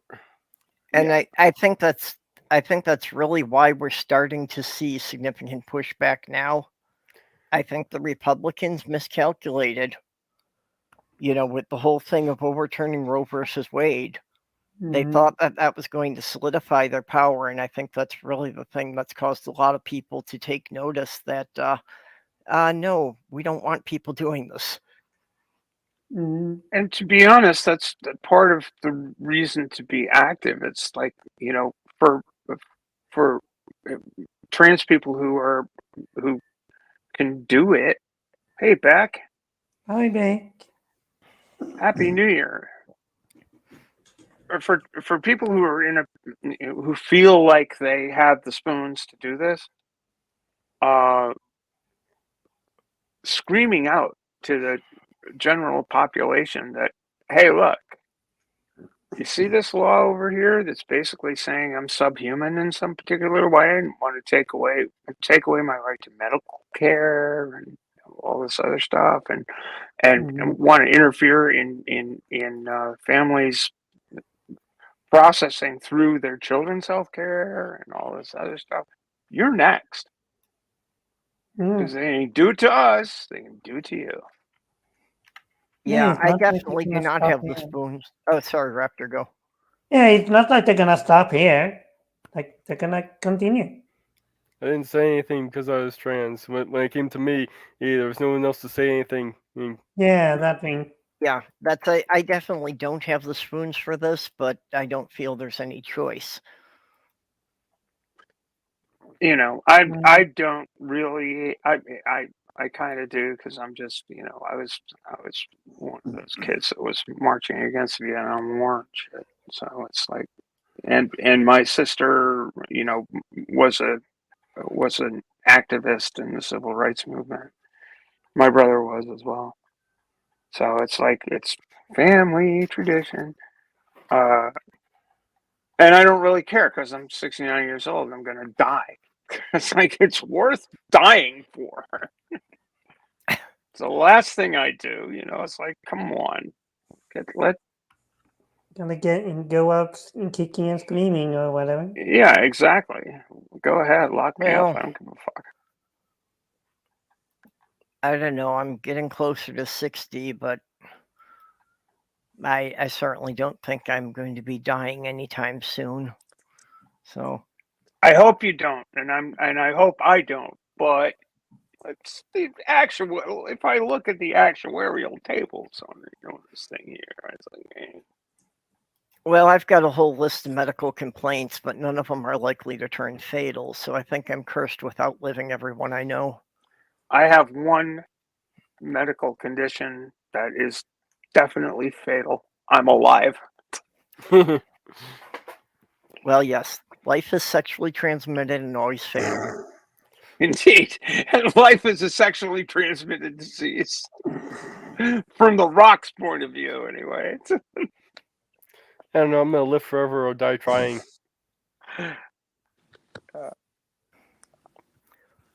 No, I was the youngest in my family to start with. And I still, my body's more intact passing 50 than anyone else's was. So, yeah, I'm definitely going to be the last of the clan to go out. Well, I had my heart attack triple bypass in 2008, which would have made me what? Pretty bad at math here. 54 to 2008, whatever that is. And I am not exactly slim and trim, never have been. My older brother, who is this marvelous physical specimen. I mean, he's just, he's 70 years old and has abs, It's yeah. That's bro. he just harassed the shit out of me. Oh, you had a heart attack because you're so fat and slovenly and all. It's like, gee, Gary, you're such a kind person. Thank you so much. I love you too. Then about 5 years ago, guess who had a heart attack and a couple bypasses? He hasn't said a word since. Yeah, Becca, I do think I've got a much better than average chance of beating 100, especially from the genetics on my mom's side. My mom's 94. She's still living on her own in a house 5 miles out of town. I don't think I have a snowball's chance in hell of making 100, and I'm not really sure I want to. But, I'm not dead yet, but my mom's mom made 107. Yeah, well, both of my moms. She was only 100 to all the rest of the family. My mom told me her family secret that she was actually 7 years older than everybody knew her to be. And so my mom knew it, and I knew it, and Grandma knew it, and that was it. Okay, you want to explain 2047 for Beck? Oh, it's the year I live in. It's 2047 here. Wherever I go, it is. If you guys want brilliant. 23, that's fine. Not a problem. So you're from the future, Jenny. Oh, yeah, very much so. Oh, very cool. Anyways. You should see my modern underwear. It's really incredible. Are you sworn to secrecy as to what's going to happen in 2023? Well, I would say don't put any money on the Mets. It's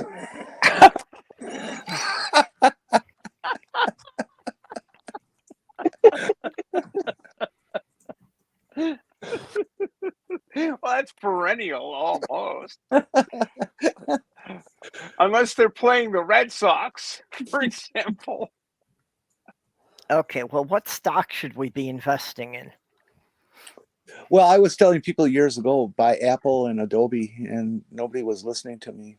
So I've given up on doing stock suggestions. I would say that Tesla would be a bad bet. I don't think so, because Tesla is the #1 car company in terms of sales and everything. Now that's gross sales and money and dollars, because their cars are so expensive, partially, but they're fucking selling like absolute crazy in the rest of the world. But I don't think that I think that the one thing that Tesla was able to do was introduce into the world market the notion that electric cars can sell. Mm-hmm. And now that notion is worldwide, you're going to see the real players get in there and put together more reliable, more easily serviceable, more customer friendly product than Tesla is capable of providing. Well, I think if anything is going to bring down Tesla, or not necessarily out of business, but bring it down a few notches, it's going to be its insistence on having autopilot as a functioning. I agree. Thing in society on the road. It's not ready. Nobody's as ready. It's generations away. Computers just do not have the ability to think as much as they need to operate a motor car. It's just, a plane is different. A plane has no obstacles up there. Okay, computers can operate planes. Or little kids running into the street. Yeah, exactly. Well, that's the biggest thing that self-driving cars can't deal with, is the unexpected people or animals darting out into the street. Well, self-driving cars can't deal with kids either.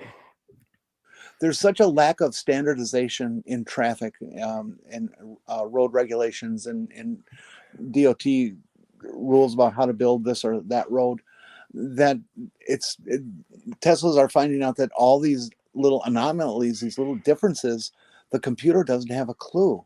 It's looking for a stop sign over there, but maybe it's over here in this area. Yep. For even non-artificial intelligence, trying to drive in the city of Boston is a challenge. Oh God, yes. Oh Jesus. hope to never drive in Boston again. What do you mean? It's easy. Yeah, It's okay, 'cause really easy. It's if you just grew up there. you've got to know how to do it. You'll also need It's some kind of my native town, and boy, oh boy, if you can drive in Boston, you can drive anywhere. you also need some Bunch kind of standardized charging port rather than everything being proprietary. Well, Tesla's the only one doing that. All the other manufacturers have agreed on a standard connector. Well, there's another thing that might cause a downfall for them then. Yeah. Yeah, I don't know. I don't see any GM charge stations out there. I'm seeing dozens and dozens of Teslas. Judy, what was your experience? Well, as of recently, there's this company called EVgo, and they used to just service like every other car except for Tesla. But recently, they've been putting new chargers out there that are able to test Tesla cars as well, which was a really big surprise to me, knowing that, because Tesla only, keeps their chargers to themselves, that they were opening up their chargers to Tesla as well. But supposedly, I think I want to say in Europe, Tesla chargers are supposed to have what's called a CCS port as well, which can be used for other cars that are non-Tesla as well. So pretty much they open their charging stations to other vehicles. The move Yeah, that I see Tesla making is that's leaps and bounds ahead of everybody else, unless they're doing it and I just haven't seen it yet. Is Tesla is coming out with agreements with other companies to allow their chargers to be on that company's property. The number one in this area that I've seen is Culver's fast food restaurants have 3, 4, 5 Tesla charge stations in their parking lot. It's the first there. It's the first there situation. I mean, Tesla definitely got the big jump on electric vehicle stuff, but they're high. Per unit, they're really expensive, and I think the major car companies are going to be driving the price down, and it's going to be, I don't think Tesla's had the competition up to this point. Yeah. Agreed. That that they're going to need to have, because Ford ain't going to sit back and relax here, Well, and neither's General Motors, neither's Toyota, neither's Hyundai, neither's any of these guys. And the Europeans are all about compatibility. yeah, Jenny, So, I don't know if there's any Quick Trips around you, but all the Quick Trips I've seen now have electric vehicle spaces. And I don't know whether or not they charge Teslas, but I've seen other brands of cars charging up there. Yeah, it's easy to tell the Teslas. They got their stations are gorgeous, first of all, but to have their name big and bold on them, you can't miss them. yeah, they have big Tesla on it. I own a Ford C-Max hybrid, which is, gets me 20 miles on a full charge. It's a gas electric hybrid. It's 2017, and it's a great car. It's got issues at the moment, but it's all right. Work them through. Now you can only do like level 2 charging though, right? With that one, you can only do level 2 charging. So it's a little bit on the slower side. What's level 2 charging? It's like a level down before the quick charge. It's basically the speed of charging, how fast. No, it'll do quick charge. There's a level. It just depends on it depends on the charging station. Junie, if there's a level 2, that means there's a level 1. What do the various levels mean? Level 1, it's like if you're charging it like on a 120 volt socket, which is pretty much what I do overnight, and it gets me charged up like I do it at 100%. But I know I'm not supposed to, but I do it anyways. It basically like ranges from like how much time does it take to charge. So level Okay, 1 usually like So the level is implying the charge volume or speed. right. Okay. It's Mhm. usually based on the rate of charge. Now, is that determined at the car or at the charger? Actually, both. But Yeah. yeah, mostly it's the charging station. It's how many kilowatts per hour the charging station can put out. You know what I hate about modern cars these days, is you can't work on them yourself. It's Yes, just you can. ridiculous. Yes. Oh no, you can, but it's a major pain in the ass. It's like on the on my car, it's got the drive the car battery, the great big huge battery bank, lithium bank that runs the electric motor bit. And then there's the high voltage system and the low voltage system, the 12-volt system, right? Well, the 12-volt battery in this Ford C-Max is it's a little bit bigger than a motorcycle battery, and Okay. it's not located under the hood. It's located in the back of the car behind 4 shields, which lets you get at the stuff in this little well that you can't get your hands into. It took me 3 hours to change the fucking 12-volt battery. Is that an AGM battery? It's just it's a lead acid battery. Yeah, but is it an AGM or a standard plate? AGM plates are it's a completely sealed battery, not even a vent, and the plates are made in such a way that the battery can be very small and still put out the same amperage as a larger battery. They're more delicate to charge. They cost significantly more than a standard lead acid battery. No, it's a standard lead acid battery. But it's a small one, and it doesn't it's got a lifespan of about 2.5 years or so. Okay. And you can't start the car without the 12-volt system.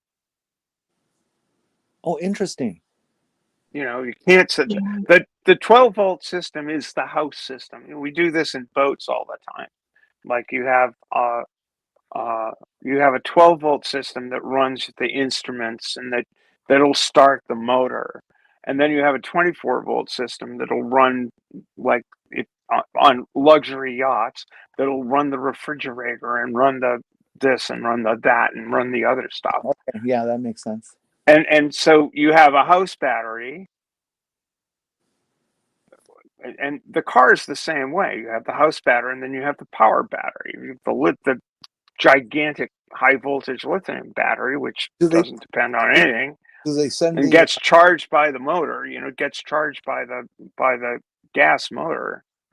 Do they send the or power down the same line as the 12? No. In a boat, or it's just completely different circuitry?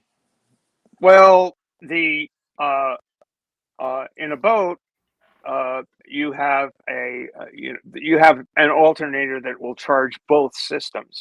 It's a split system that both systems will get charged when the motor's running. Okay, they just have a different tap on the alternator for how many. Right. Yeah, okay. And I imagine it's the same in the C-Max. I imagine it's the same basic idea. Yeah, you're charging the lithium battery when you're running the gasoline motor.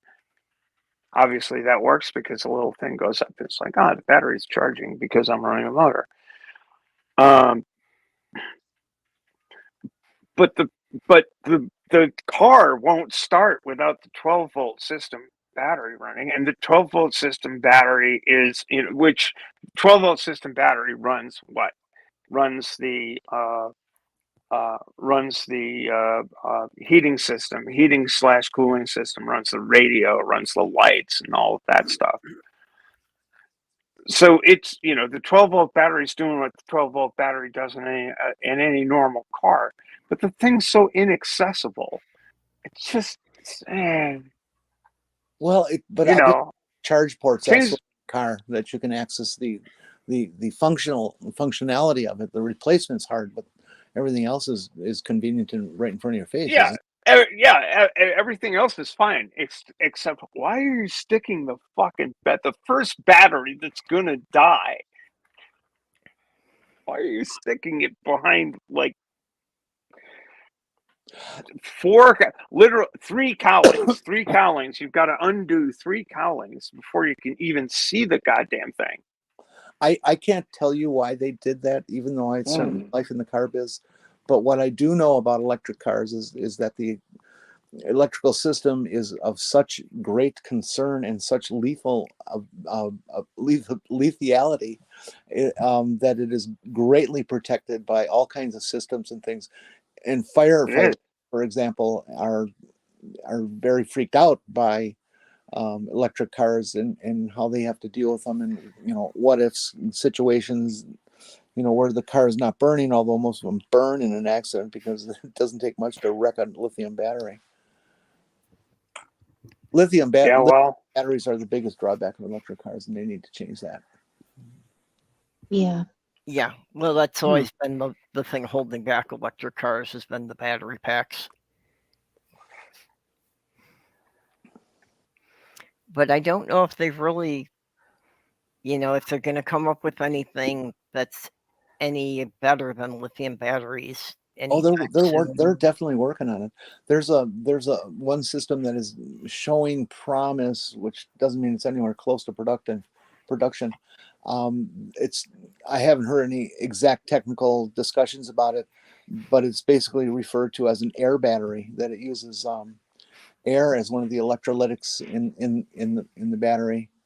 All batteries have to have a positive and negative, and a way to get energy from one side of the battery, the positive, to the other side, the negative. And it's the plates that do that in a battery, and the electrolyte is what carries what the plates are putting out to each other. And they've found a way to do that with just air, which brings the danger issue way down, because it's on a lithium battery, it's the interaction of the plates, the plates in the insulator that gets you in trouble. Well, I've been following, all the lab stuff and the development as far as alternative energy and that stuff goes, but I think it's going to be a couple of decades at least between it going from the lab to being something that's, commercially viable and cost effective enough to be putting into the average person's car. Cars have just gotten so electronically based. It's good. Yeah, they're just because of what they can do, but it's really also very bad as to the maintenance costs and things that are just beyond the grasp of most people as far as cost and things. Okay, Andrea is asking if the lithium in batteries is the same that's in the medicine. And yes, it is the same chemical element as far as I know. Lithium, Don't start chewing the batteries. But don't start chewing batteries. No, don't eat the batteries. Lithium is lithium, but there's different types of lithium. Yeah. Just like types of mercury. Like with carbon-13 and carbon-14 and stuff like that. Yeah, there are different isotopes of each element, that's and right. that will affect the way that the element interacts with other chemicals.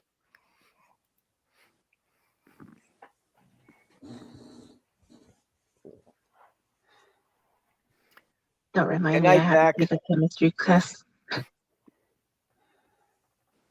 What's strange to me, or what I'm lacking in knowledge on the lithiums, there was a it was on PBS, and it was a fairly extensive story as part of one of their Smart Nova series or something like that. That was talking with a guy who came up with a way to construct a lithium battery so that the fire danger is zero. And it hasn't gone anywhere. And it's probably been almost 10 years now since I heard that. And I'm just wondering what the problem is, or has it been dropped because it was too problematic or whatever, but it looked really promising. Well, a lot of the things that look promising in the lab, it's really a matter of cost, that they can't bring it down to somewhere that they can produce it at an affordable cost on a mass scale.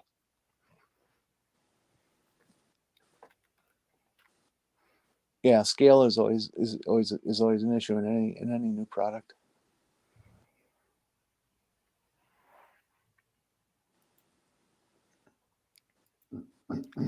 Okay, lithium medication would be in a salt form because lithium metal burns when wet. Sounds like sodium.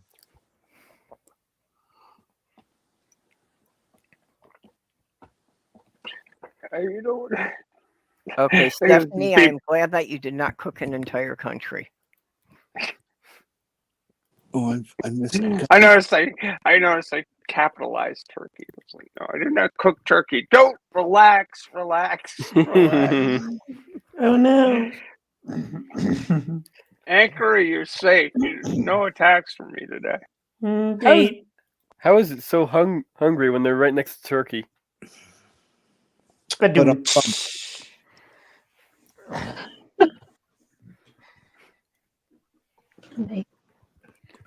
They are kind of stopping my country from getting into NATO, but we don't have to go that far.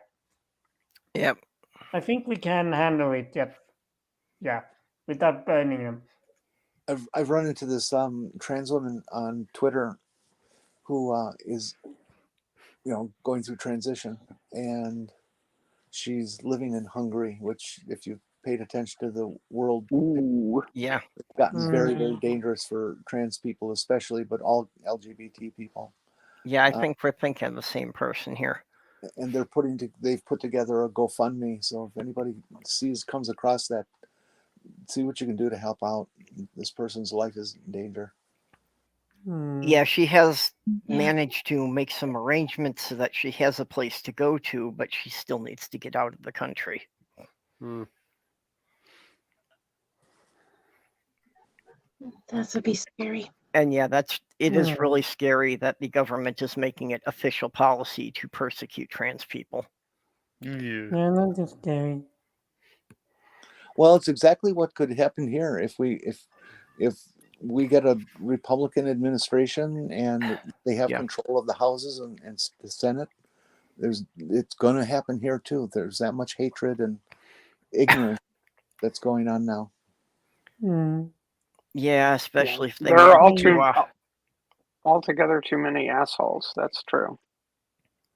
And this bitch, this libs of TikTok woman, my God. Libs TikTok. Chaya, yeah, she's a real piece of work. Talk about a reason for bullets. Holy cow. This woman, for those of you who don't know, there's Libs of TikTok. It's this subversive organization that has a big hate on for gay and trans people, primarily trans people.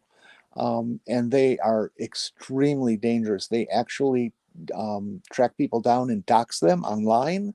They will dox them in their job. They will come to their house and ring your doorbell and threaten you. They will patrol outside your house with weapons. Okay. I didn't know about this stuff. There have been, I think, 1 or 2 people who have actually been shot by them, members of the organization. And people like Tucker Carlson are giving them airtime. Yeah. I do know they live quite a bit. Yes, they inspire all of these things from people who are unhinged, shall we say?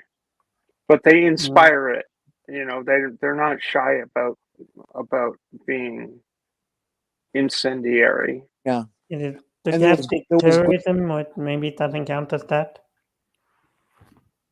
there was great progress made in dealing with them. That Twitter finally got it through their heads that these people are just fucking dangerous, and banned them forever from Twitter. And then good there Elon, was and back, Elon. you know, free speech. You know, it's like, you son of a bitch. You know, you are so But stupid. here's the thing, Jenny. I mean, it's that, yes, Chaya, whatever the fuck her last name is terrible. But remember the other person that Elon let back on TikTok a couple of days ago? Oh, Andrew. Yeah. Well, No, what happened to him? standing outside people's homes with guns kind of goes beyond free speech in my book. Well, Libs of TikTok is a little different because Mhm. they have an incredible network of ways to communicate and to get through to each other and stuff. There was one server that dropped them also, that said, no, you can't come here anymore, that this is out. And it really did put a dent in them for a while. And Oh, now they're are back. you conflating Chaya hasn't been doing exactly that. You just did an incendiary TikTok channel, right? You're not thinking Kiwi Farms, right? Well, Kiwi Farms was the center of where they kept all their data and their meeting points for their Yeah, I know there was a websites and stuff thing, like but that. yeah, there was a thing there. But Chaya's not actually. She's running it. She's the head person. She is, well, she is Libs of TikTok. That's who she is, and the funding of the way the whole thing got going is also quite shady. But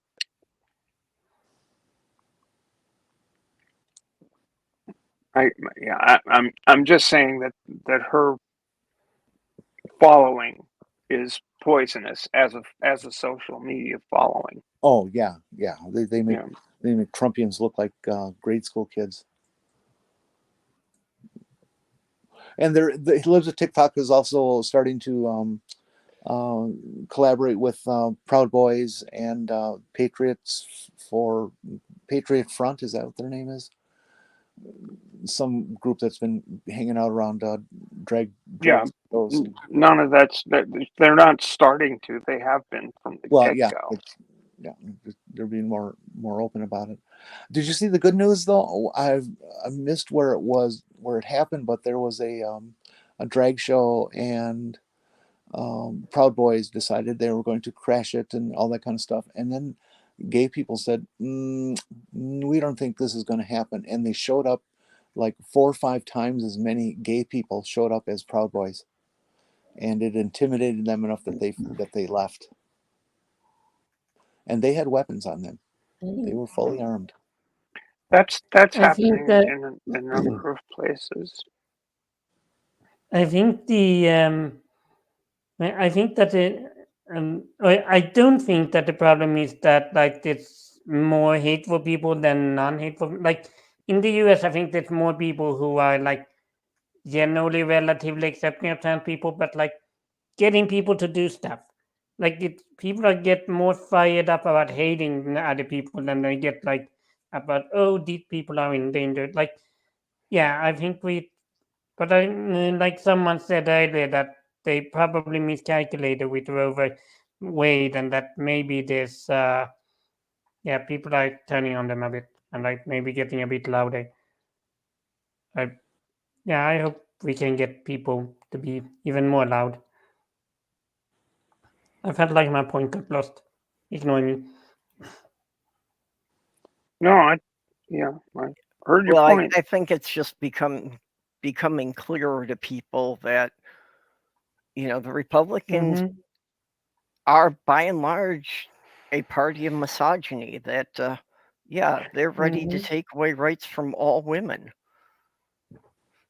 You know, For it's not starters. just the trans women, it's they're Oh. actively openly talking about that women shouldn't have the right to vote. Yup. At a time when women are outnumbering men in college entries. And this shit is going on. It's just, I just can't Yeah. believe we're fighting the same goddamn war as 50 years ago. It's just, how can this I be? know that's the thing that's really discouraging. It's not fun. Unfortunately, that's kind of the human condition. Mm. You know, it's gotten to be more political now and less with actual, guns and bullets. But yeah, we have a major war every other generation. Except the To guns be and honest, it hasn't changed much. That's the thing that's like, oh no, not Yeah. this again.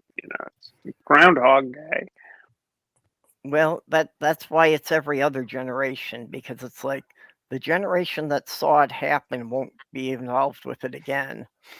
But the next generation who wasn't around last time it happened doesn't really know the history, and it just kind of gets in there all over again. People who know history, you're doomed to watch repeat. I also think that it is that, like, maybe that younger generation knows the history, but it's a vague moment. It's a thing that happened once. Like, it's like the plague, sort of. Like, okay, it happened like 600 years ago or whatever, but like you don't have an emotional connection to it. It's possible. There I've heard like quite a bit of people complain about how this generation seems to not see past their own lifespan. Well, I mean, that's sort of the nature of the human condition. It's like Yeah. nobody's Yeah, I don't more think immortal than a teenager, and in business college, they teach Yeah. the next quarter, not the next decade. Well, Yeah, I don't think that there's you need to. I think that speaking from my perspective, my generation or people like me thought that we'd won stuff. We did actually wind up. Yeah, for a time you did. We did wind up having an influence. We fought really hard to get out of Vietnam.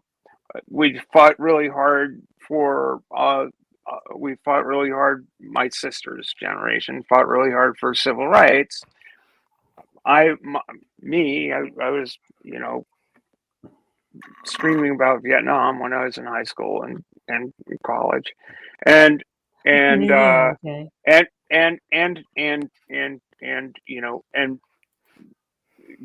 gay rights and women's rights, like that whole thing, like the Equal Rights Amendment to the Constitution was part of that. It was like we didn't get that. We fell short on that, but we got out of Vietnam in 1975. And we got Roe v. Wade passed, and it's like all this other stuff. We felt like things were going in the right direction. We thought we'd won, except the people we thought were like terrible retrograde crazies were just sitting there getting all pissed off, and eventually they played the long game and they won. Technically, the Equal Rights Amendment is still pending. It is indeed. There's It's one state No. shy of No, ratification. that state voted and passed it. It is clear, but the rules of it say that it had to happen back then, that there was a time deadline before that you had to get the states to approve it, and they missed it. That's why it went down. Was there a time deadline on it? Yes, there was. I wouldn't say it would be the law of the land today, because the final state did pass it right after the election, right after the Biden election. I wouldn't say that it was a clear winner right now. There's still a fight going on. No, this was voted in the state level and went through. Yeah, no, I don't think he's saying specifically about the ERA. No, in our whole the general situation. The broader point I'm trying to make is that every generation, the activists within any generation, people who have got progressive ideas within any generation, should look out to to the other people that you're interacting with, because I think the mistake that the boomers made was that we had one, particularly the liberal boomers, and we didn't realize that the dirty rotten bastards we were growing up with hated the idea that we were winning, and they played the long game. And took, like my contemporaries who were young Americans for freedom, like on the flip side of my stuff. Those people are the people that voted Ronald Reagan in. They were part of that cohort. And there are a huge number of people in America that think Ronald Reagan was the greatest thing since sliced bread. The guy was a fucking fascist. And let's face it, the Democrats really should have codified this stuff long ago. Yeah. God, Reagan was the governor of California that first started charging California citizens for post-secondary education. Used to be free. You could go to Berkeley for free if you were a resident of California and got accepted. I will never forgive Reagan for killing the plan for the U.S. to be metric by the year 2000. Yes.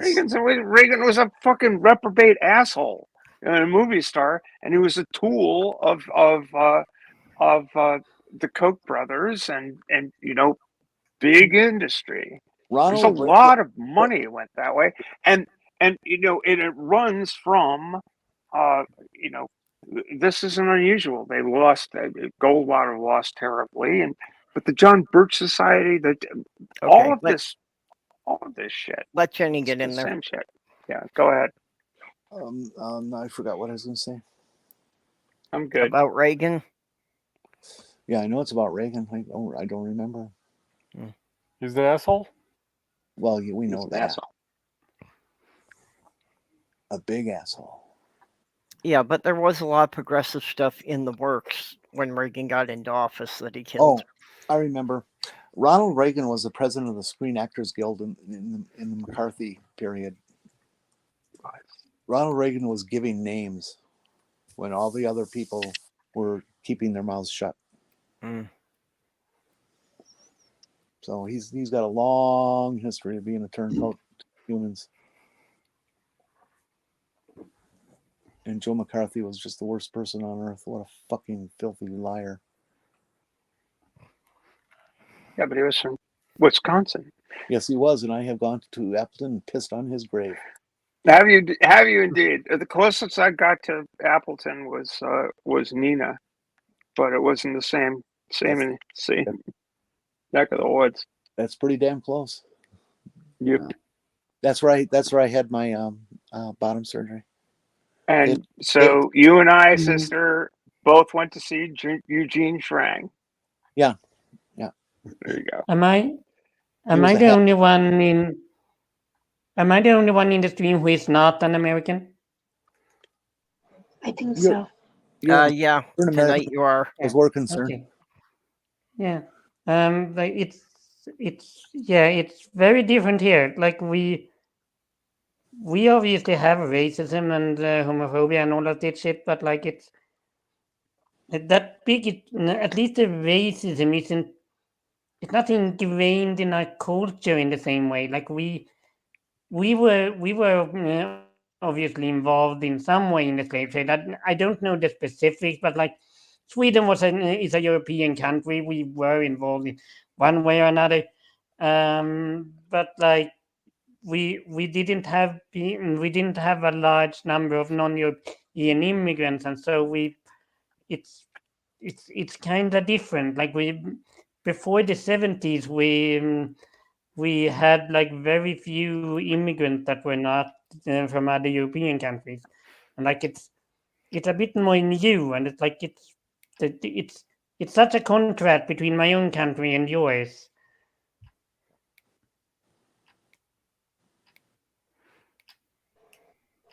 Oh yeah, I can imagine.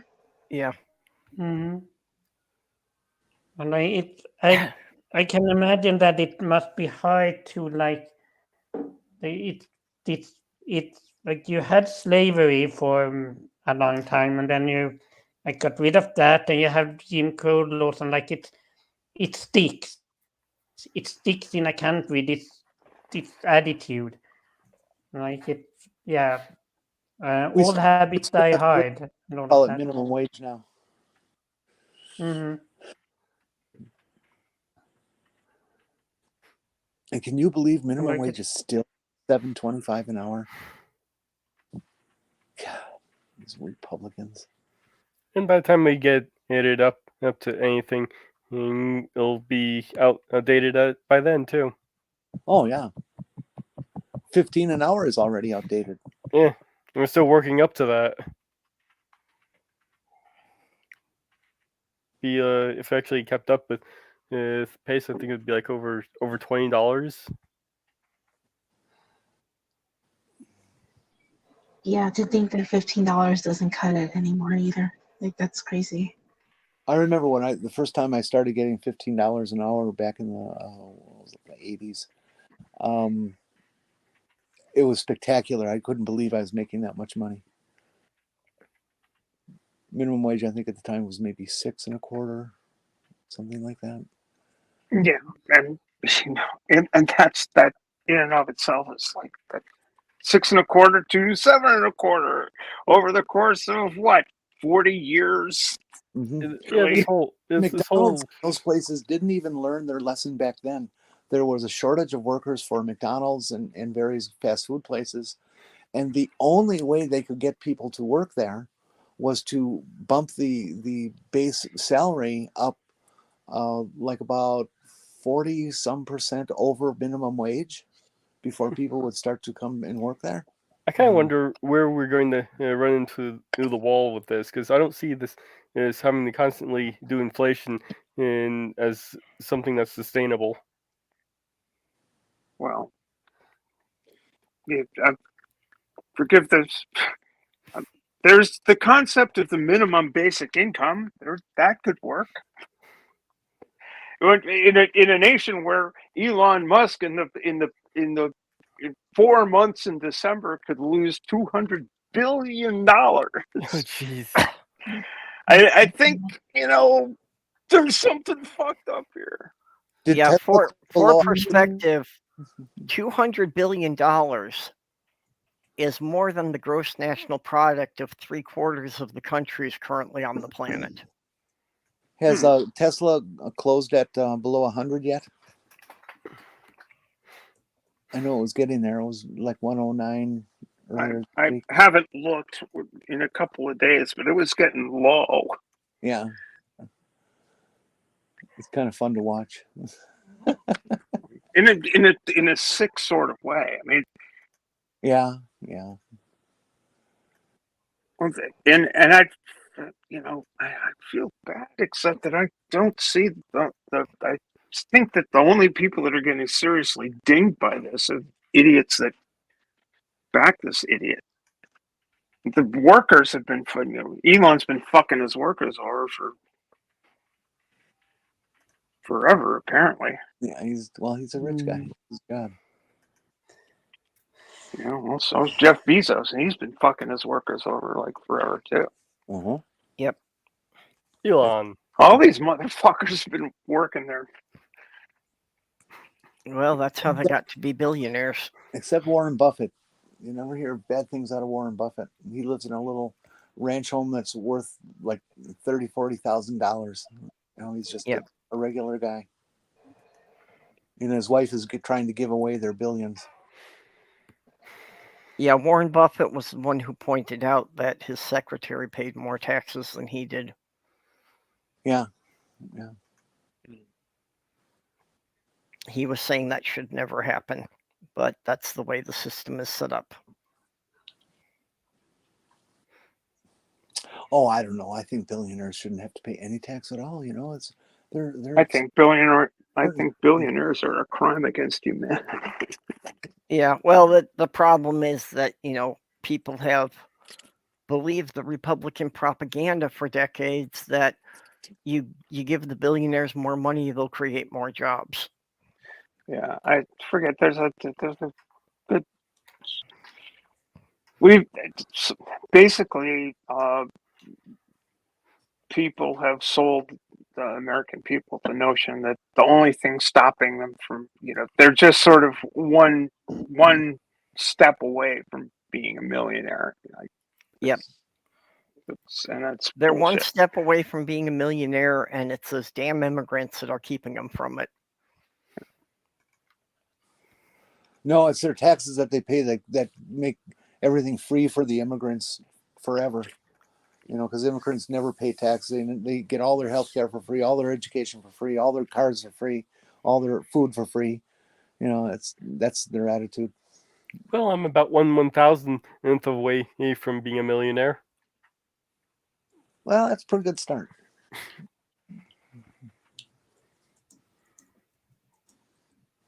Well, I don't have the money, but I've got the eccentric part down. They say that a person. I like that. People have talked about whether or not we should allow billionaires to exist. Have run numbers and stuff like that, and say that in today's world, somewhere around $500 million can put you at a point where you can pretty much buy and do anything you would possibly want in your life, and anything beyond is just hoarding money and excess, greed and excess, and that it's taking money out of the economy, and so that's why everybody else is so fucking poor, because there's just no money left. Good things. And the point is that marginal tax rates in the most prosperous time in U.S. history were 90%. Yeah, in these tax returns that just came out, Donald Trump even beat the alternative minimum tax. Okay, so that doesn't even work. They just got to make it goddamn 90% tax again. I remember a former coworker and me, like she was looking at some newspaper, and it was like some celebrity who made bunch of millions of billions, and like we just come like, what do you even do with that much money? Like he had got all this money from, I don't know if it was an actor and what, from a movie or whatever it was, but like we didn't even know what, like, why do you get it? What do you do with it? Like you hoard at it. some point. You have a lot of fun with it. You go out and do your Andrew Tate thing. I've got it. You buy a social. You buy a $1 million yacht. You buy a lot of drugs. The one good thing I can say about Andrew Tate is that he's got one hell of a good taste when it comes to cars. That Bugatti is just to kill for. It is amazing. What you do with all that money is you buy a social media platform that's bleeding money. You can lose $2 billion. Right, you do that too, which that might not be the best choice you could have made.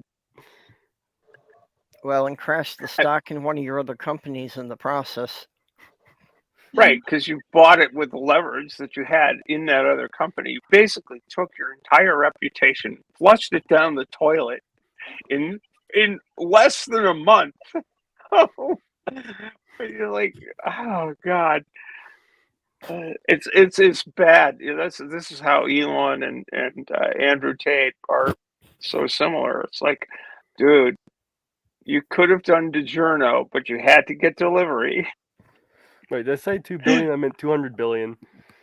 Yeah, 200 billion. A billion here, a billion there.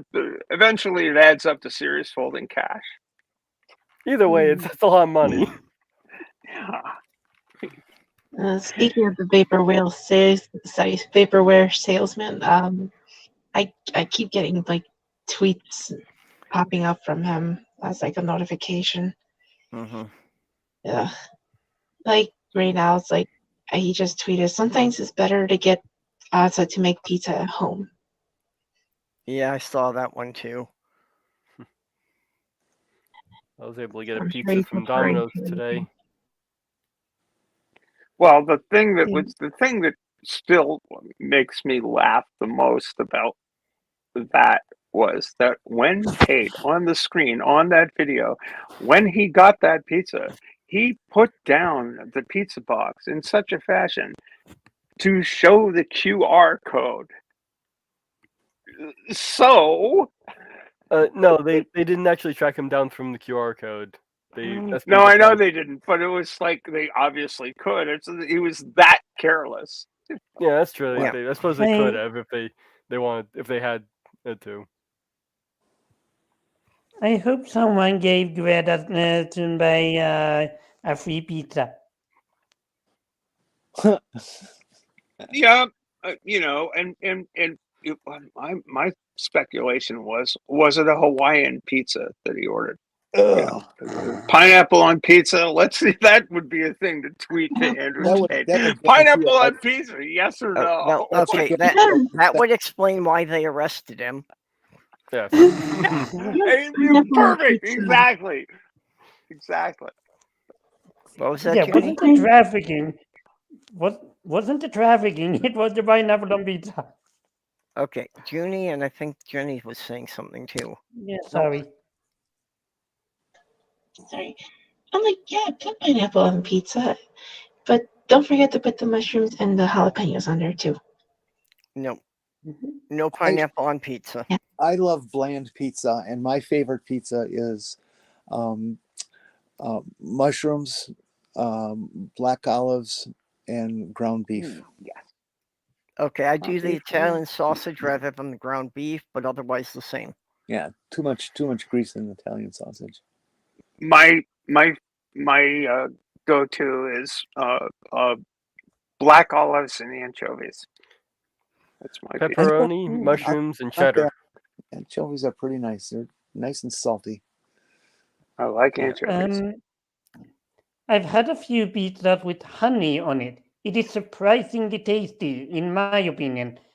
It's probably not for everyone, but that is. I have had crickets on pepperoni What pizza did you before. I was sorry, I just, didn't hear what Jenny said. Really? I was just kidding. I just said you're getting close to being kicked out. Oh, okay. Well, I've also had marshmallows on pizza. Oh my That I god! couldn't do. Oh my Couldn't god. do that. You know what has always bothered me about the pizza business is it's like when you get people who don't know what they're talking about running things, that suddenly in the pizza business there became a breakfast pizza, and that breakfast pizza consisted of like eggs and ham or bacon and cheese and that's fine, but they call it breakfast pizza. And what bothers me about that is that true breakfast pizza was the pizza that sat on the coffee table overnight as everybody was passed out from the pot, and that in the morning you get up and you ate it cold out of the box and just sat there for the last 8-10 hours. Yes, leftover pizza oven. should be eaten at room temperature. Breakfast pizza, and nothing beats breakfast pizza. No, you just put it in the oven for 10 minutes. Jenny, are you saying that breakfast pizzas even should be sold with weed? That'd be okay, sure. I'd be quite comfy. Okay. Yeah, if you take the leftover pizza and you put it in the oven for about 10 minutes at 350, it'll taste just about the same as if it was fresh.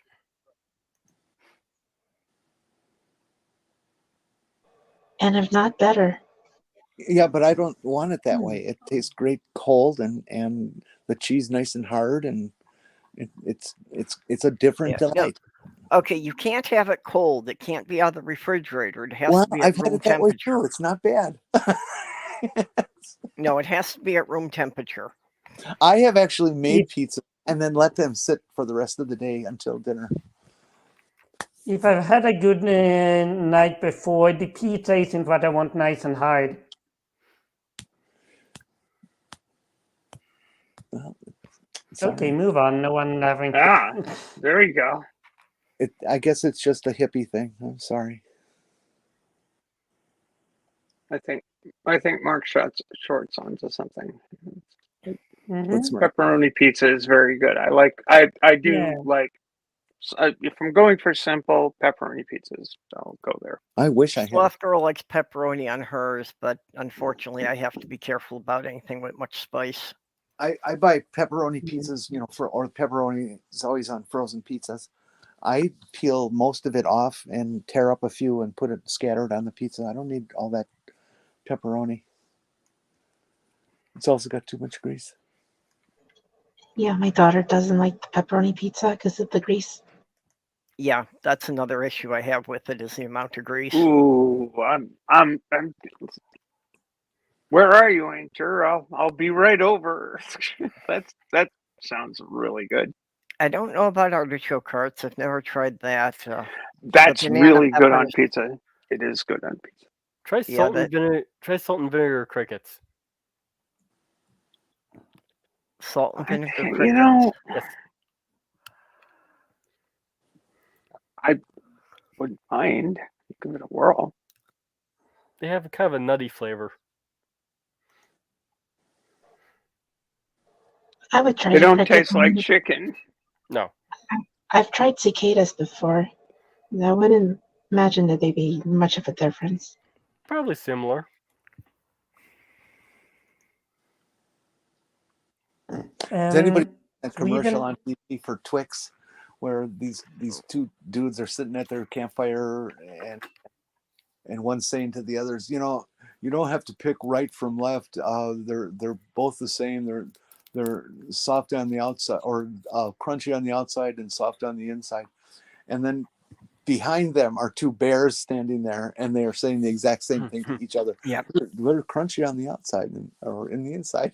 I miss their slogan. And 2 for me, none for you. Because I was mocking that, going 2 for me, fuck you. Oh boy.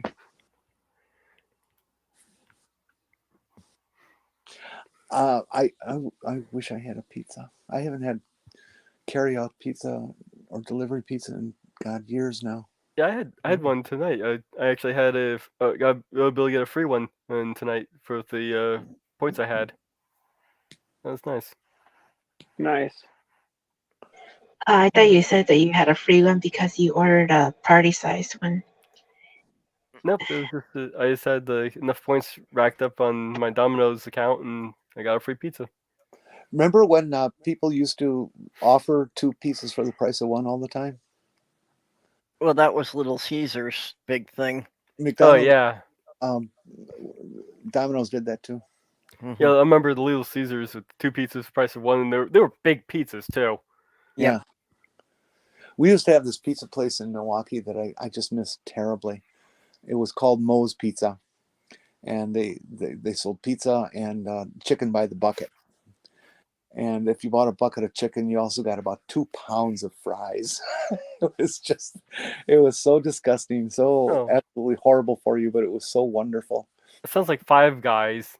You order a burger and you get like this whole thing of fries. It's like Yeah, the thing with Moe's was you knew that every time you took a bite that you could be risking death from poisoning. It's a real claptrap of a place. But it tasted great. It sounds delicious. Well, you know where those huge pile of fries come from. Uh-uh. Mr. Potato Head is a bucket of farts. I have heard that. It was an old jingle for the toy. Oh, okay. Well, if you're ever in Milwaukee, since Moe's is out of business and can't go there anymore, everybody, if you're in Milwaukee, go to Uppa Crust Pizza. There's only one store, but it really is about the best delivery pizza you're going to get anywhere. It's really good quality. I was in Milwaukee exactly once in my life. Was for a U.S. sailing conference, and it was you kind of like the city. It's kind of a neat place. You sailed Lake Michigan? I have sailed on Lake Michigan. Yes. Oh, my lake. It's a big lake. Yes. A lot of people's lake. I've passed through Milwaukee many times. I really haven't stopped there for anything. I was in Milwaukee for what, 4 days or something. Talking this. When was that? I'm going to say 20. Oh, recent. I'm going to say 2015, 16, something like that. Okay, yeah, that's fairly recent. Well, Sloth Girl is from Kenosha, Wisconsin, which is probably a suburb of Milwaukee, but it's almost a suburb of Chicago. Yeah, it's kind of both. I think there's more people who commute from Chicago or from Kenosha to Chicago than Kenosha to Milwaukee. Well, they used to have a regular commuter train from there. I don't think it's running anymore.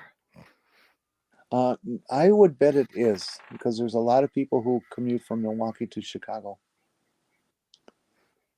I had a couple friends that did that every day for decades. Well, I probably should get going here, seeing as I still need to get up in the morning. Yeah, we should close it off here. We've been running about 2.5 hours. We've now rung in the New Year for every time zone on the continent. Yes, we have. Oh, I think we gotta wait for Hawaii. We're still, on the continent. Oh, right. Well, technically, Yep. I Alaska, was wondering about how far Alaska reaches out there. just Oh, that is true. That is true. and just before the Dateline. Dateline makes a turn to avoid it. What? That's right. Okay, just looking it up, Alaska has about another 30 minutes. When you said Alaska, I was thinking of Little Wolf, but he's in California now. He's Wait a moved. minute, Alaska only has 30 minutes? Yeah. Because Hawaii still Only has a 30 couple minutes. hours. Yeah, Hawaii is like 6 hours from California, isn't it? Well, no, Hawaii is like 5 hours after us. Oh, okay. No, that couldn't be right. 5 hours after where we are? Wait a minute. Central. Yep. The real time zone. Oh, we've come 180. I was just wondering if part of Alaska, especially like the Aleutian Islands chain, if that counted as a time zone beyond Hawaii. Yeah, it is. When I was a kid, that's why I'm looking at the Aleutian Islands. Is what I'm looking at. It's 11:30. When I was a kid, I always wanted to live on the Aleutian Islands just because it was such a cool word, and they're out there in a cool place. Okay, so Hawaii has 10:30, and the Aleutian Islands has 11:30. Yeah, so Hawaii's 4 hours behind me. I thought it was 5. It's only 4.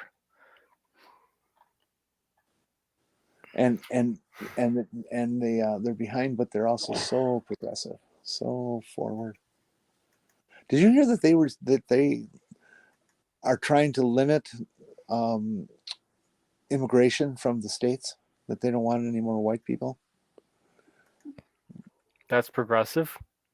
Well, it is in a way, because it's the effort of the indigenous people to take back their rightful place in owning their own island that it was stolen from them. I don't know.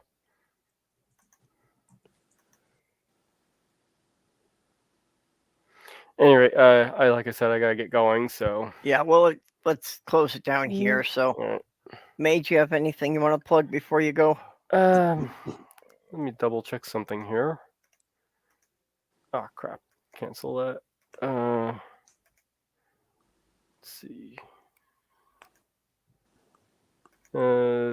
Believe on the 7th, I'll be on Neil 604 Atheists channel. Okay. Oh, nice. He's finally getting you on there. Yep. Yeah, on the 7th. So I'll be on his channel for his little interview thing.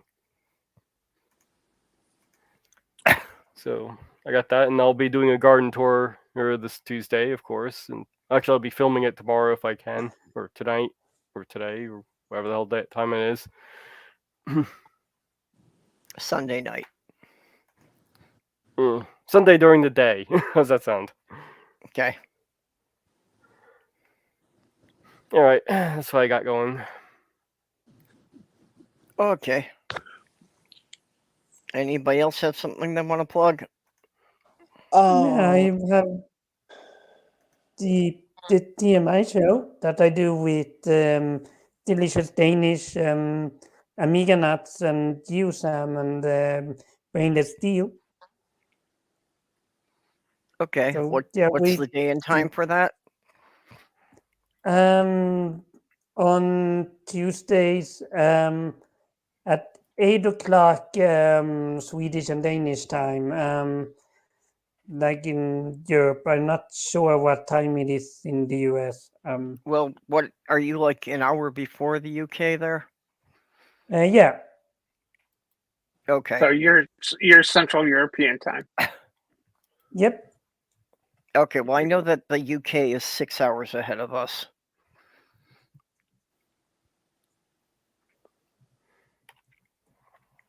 Chronologically. Yeah.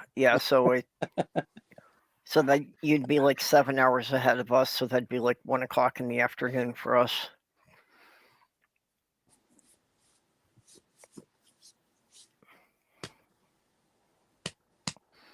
Well, all right. I'm going to go then. Okay. All right. Good night, everybody. Chat very Good night, much. everybody. Thanks, Purple. We love you guys. Skits, forgot to say hi to you. Hi, hi. And Hi, it was Skits. really cool to find out that you went to Shrank. That's fun. It's always good to I meet have someone nothing but else. bad to say about him. Oh, do you? Okay. Well, we can talk about that. Yeah, he screwed me up. I'm sorry. Me too. I would like to hear more about that, but yeah, let's do that in a more private forum. I believe that he's retired or dead. He's dead. Yeah. Go find his grave to piss on too. Okay, well, good night, all. Okay. Good night. What a lovely thing to end on. Night.